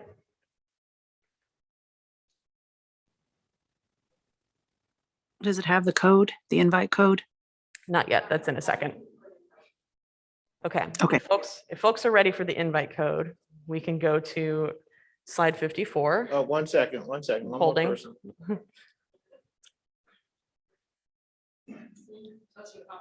There's also another, Charlie, if you want to go to one more slide down, there's an even bigger QR code. Oh, you're on it already. You're good. You're good. Sorry. Okay. I think everybody has. Ray does it. Okay. Is everyone ready for the invite code? Yes. Okay. It is DEMS. All caps? Yes. Doesn't matter, but yes, if you'd like. So that is DEMS. And then once you're in, it'll prompt you to set up an account. The offerings in the app right now are a bit sparse because we are still in the progress of gearing up this program. But I guarantee you, as we head into 2022, we're going to be dumping pretty much everything into that app and sending you 1 million notifications. So with that, I think that concludes my section, Chair. Thank you, Shelby. And listen, folks, I spent a lot of time with our mobilization team and Shelby and Patrick and their team, and I harassed the hell out of them because I'm on social media so much that I pick up and hear all the things that are going on. One of the things that we are talking about now, particularly with this going back to this YouTube channel, we had an earlier presentation. Stephanie Valencia, many of you know Stephanie. They did a presentation on Latino outreach and an assessment of the 2020 race. And one of the things they talked about was the amount of disinformation that was going into the community from YouTube. The one thing that I told our team is that we need to rebuild our efforts on YouTube. We need to make sure that we have a presence there. But I've also had this idea, and I'm working with the team to see if we can make it into reality, of the creation of what I call DNC TV. I sort of get tired of people saying, I don't know what the message is. I haven't seen this and I haven't seen that. Where's the latest video and this and that? And this team is cranking out just really, really amazing videos that are hitting Republicans, that are talking about the accomplishments of folks. But it's not good enough if people don't know, haven't seen it, or if they don't know what they are, or they don't know where to get them. And so the thought is to create our channel on YouTube and have it be DNC TV, where we push content from the Democratic Party. So if you all are doing podcasts, or if we have Democratic members doing that, or we have videos, we can pour all that content there and give people one place where they can go to find out material that we are doing. And my hope is that we increase our presence, particularly with communities of color on YouTube, to push back against some of the disinformation. This team has also created a page. Shelby, is that under you guys, the disinformation page that is, where is that comms? Tim Durrigan on the comms team does our Yeah, disinformation the program. comms team, and Wessel's here. They have a disinformation page that they are keeping an update on. And Wessel, I don't know if you want to say a word or two about it. If so, just grab a microphone right there. Yeah, we do have a full disinformation team that we are constantly tracking disinformation, working with Shelby and her team to push back on some of that, as well as working for the Warriors account on Twitter. We are also working with the platforms to take down disinformation. So a lot of that work happens behind the scenes. And yeah, so we have constantly stuff coming out from the War Room. So look at the Twitter account for that stuff. And all of our releases and stuff goes online on the Democrats' webpage. That also helps to push back on disinformation that's out there. Thank you, Daniel. And then one other thing, and then we'll turn to questions. I've had a number of conversations with a few members of the House about this idea of creating what we're calling a Democratic messaging conference, one-day conference.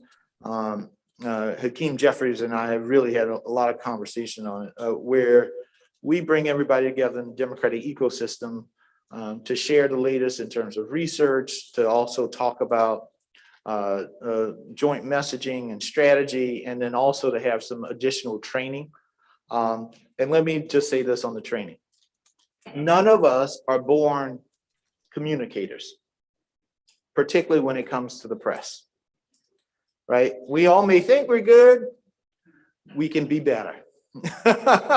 We can all get better, including members of Congress. They are not natural communicators. And so the training is so important. Because sometimes the things we tell the press, it may sound good coming out of our mouths, but when it hits the print, it ain't good. It ain't helpful. And so one of the things I want to make sure that we have a much more robust mechanism is training for all of our membership, but also for our members of Congress on how to chat with the press, how to talk to the press, how to keep your message concise moving forward, because I think it's really important. Because when we don't have that be tight, it creates issues and problems that many other folks have to run against, and they have to run around and all those things. So we can all get better in that spirit. And I'm going to ask our comms team to work to make sure that we get the training for all of our membership, but also to offer that assistance to members of Congress as well as we move forward.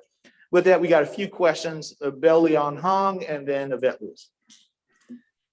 Hello, Mr. Chair. As you're talking about the DNC TV, which I think is a wonderful idea, I would like to also ask you whether you will have some space for the constituencies. Many years ago, we used to have a DNC website for API caucus, and I believe there was one for each of our constituencies. I think Virgie, you can correct me, but I think there was one for, the Black Caucus, Hispanic Caucus, and so forth. I find a need for communicating with my constituency, and very often we have to resort to private social media. In my private account. I think it would be wonderful if we could have something that is part of the official DNC media where that we can communicate through. Is that something that is in the art of the possible? Yeah, Belle, I can't make commitments to that because one of the things I've pushed our mobilization team on is sometimes there's a capacity issue. For instance, I think I've seen some of the legacy Twitter accounts for some of these, for some of those groups that were there in the past. And because we didn't have the bodies to really update them. The worst thing you can do is create an account and then don't manage it. It is the absolute worst thing to do. And we got a lot of that was left over previously. So we really just have to evaluate the capacity, whether or not we have the person and the time to have people who can dedicate, because it takes a lot of time. As somebody who writes a lot of his own tweets, it takes a lot of time to do all of that. And so, you know, we just have to make that assessment. I think it would be very valuable if we can do it, but I just want to make sure that if we do it in the right fashion and not sort of go off half-cocked. Understood. Yeah, but we appreciate can very continue to much. talk about it. Yeah, I would appreciate it very much if you would keep that into, you know, put that into consideration. Yeah.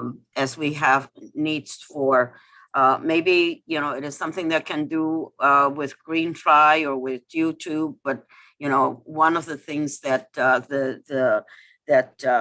Shelby was talking about, but it seems like if we're trying to communicate,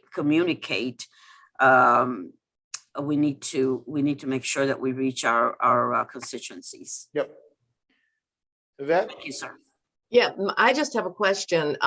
Is there any thought as to how to combat the messaging that comes out on cable? I mean, we can put everything in the world on YouTube or on our social media, but if people are sitting and they're glued to cable 24 hours a day or close to, there's nothing we can probably do about Fox. But our own cable stations, you know, some of the messaging that comes out on CNN or MSNBC, we aren't necessarily pushing back on. I would like to see us booked more on those platforms so that people are hearing us, because everybody is not on social media. And in places where we don't have broadband, nobody is seeing what we have to say. That's right. That's exactly right. Yeah, well, we very much want to do more on TV, but again, it all comes down to resources. This is part of where we as a party are at a disadvantage. We don't have you know, extension of the media like Fox News and OWN that are part of the RNC, right? And so they can push out their message and all that other stuff. And as I tell folks, a lot of time people get on social media, just run ads 24/7. Well, if I ran ads 24/7, we'd be broke in 2 weeks. And all of the state party money and all of the organizing money and all of the constituency money, all of that would be gone. It takes, as somebody who spent a lot of money on TV and all those other stuff, it takes a lot of money to do that stuff. And so we have to figure out when to do it, how to do it, and find that happy medium. But cable is cheaper than broadcast. And so and maybe we can do something, you know, provocative sells. Maybe we can make good news provocative so that we get free coverage. Maybe it's in the way that we are selling the message. Maybe that's a way to think about doing it so that it doesn't cost us anything, but it gets us the coverage that we need. No, I get that. That's how I eventually raised the $133 million, because doing the provocative and all that. And so we are exploring that. My staff knows that I push them on that all the time, that there are ways to monetize doing things that you can get a really good ROI in terms of return on investment. If you do it right, you place it on. I mean, Rachel is a moneymaker. You put an ad on Rachel Maddow, and I can guarantee you will get your money back off of it. I mean, I would get 50 to 100K every time we put an ad up on Rachel, and enough people across the country would see it. So there are things and strategies that we are exploring and looking at, and so I'm there with you. I'm there with you. Any other things? Any other questions? I know this has been it's been long, but hopefully it has been productive, and you all have heard some of the great things that our team at the DNC is doing, and I want to thank all of our staff.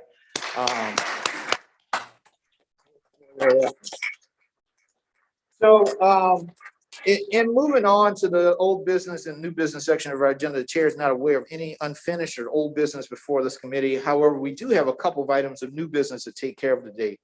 And the first is a resolution. In the 7-day meeting notice sent last Saturday by Secretary Ray, he noted that we have one resolution to be considered at today's meeting, and he provided a link to the resolution. The bylaws of the regional and constituency caucuses and most of our constituency councils provide for their officers and the regional representatives to the executive committee to be elected at a meeting held during the DNC second meeting after a presidential election. As we all know, when we made the decision to change last October's DNC meeting to a virtual format, we deferred all of our caucus and council meetings until later. Obviously, no one expected a pandemic when the caucus and council bylaws were written originally. But in discussing the situation with our caucus and council leaders, there was general consensus that the membership would prefer to conduct these elections in person. And I think that's really important to do so. So to avoid any questions that might arise about the timing of the elections, this resolution authorizes the caucus and councils to hold their meetings and elections in person, if possible, at the next DNC meeting. It also waives any conflict with the timing provisions in the caucus and council bylaws due to scheduling because of the pandemic. As you can see, we have a number of co-sponsors, including all of our constituency and regional caucus chairs. With that explanation, the chair will entertain a motion to approve this resolution. So moved. We got one, Iris Martinez and Trav Robinson. We got a second? We got a second? Second. Rich? Second. Carol? So members, motion has been seconded. Is there any discussion? If not, all those in favor of the resolution, please say aye. Aye. Aye. What, we got some hands. What are the hands? Oh, we they're were voting yes. Thank you. Thank you. All those opposed? Okay, with that, the ayes have it and the resolution is passed. Thank you all for that.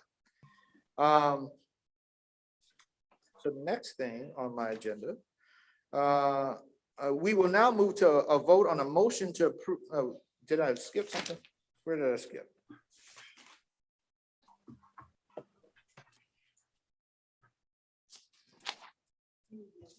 Okay, good. I'm back on my script. Good. Motion to cancel the third. We have one other housekeeping item to take care of today. As many of you know, our bylaws require that the DNC Executive Committee meet 4 times per year. Unfortunately, COVID-19 greatly affected our meeting schedule, and we last met on April 30th via Zoom and had planned to meet in person at the October DNC meeting. When the format and schedule for that meeting changed, our executive committee also had to be deferred. Next year, the plan and hope is that we will have the full complement of the DNC and executive committee meetings. But as many of you know, having this committee vote to cancel at least one meeting, and occasionally 2 meetings at the end of the year, this is not unprecedented because we've done this before in the past, but hopefully we don't have to do this again next year. However, as things have worked out for this year, this is also our second executive committee meeting of the year. As such, we need to vote to cancel our other 2 meetings this year. The chair will now entertain a motion to cancel the 3rd and 4th executive committee meetings of the year.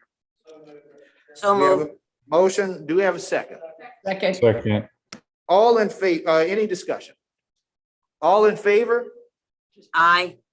Aye. Aye. All opposed? Thank you. So we have officially done that. Thank you all for the support on that. And I tell you, we are going to move heaven and earth to make sure that we can have our full complement next year and work through this. I think this hybrid, I hope in March, we don't have to go hybrid. I hope we have controlled this COVID but I think we were still able to get some real productive conversation together. So thank you all for just being flexible with that. We were going to have a benediction today from the imam, but the imam has not been able to be with us. So I just want to close today's meeting with a moment of silence to honor the victims of the recent tornado disaster in Kentucky and so many of our other states. And so if you will, if we could all just pause for a second to send our thoughts and our prayers and good thoughts to the families and the communities impacted.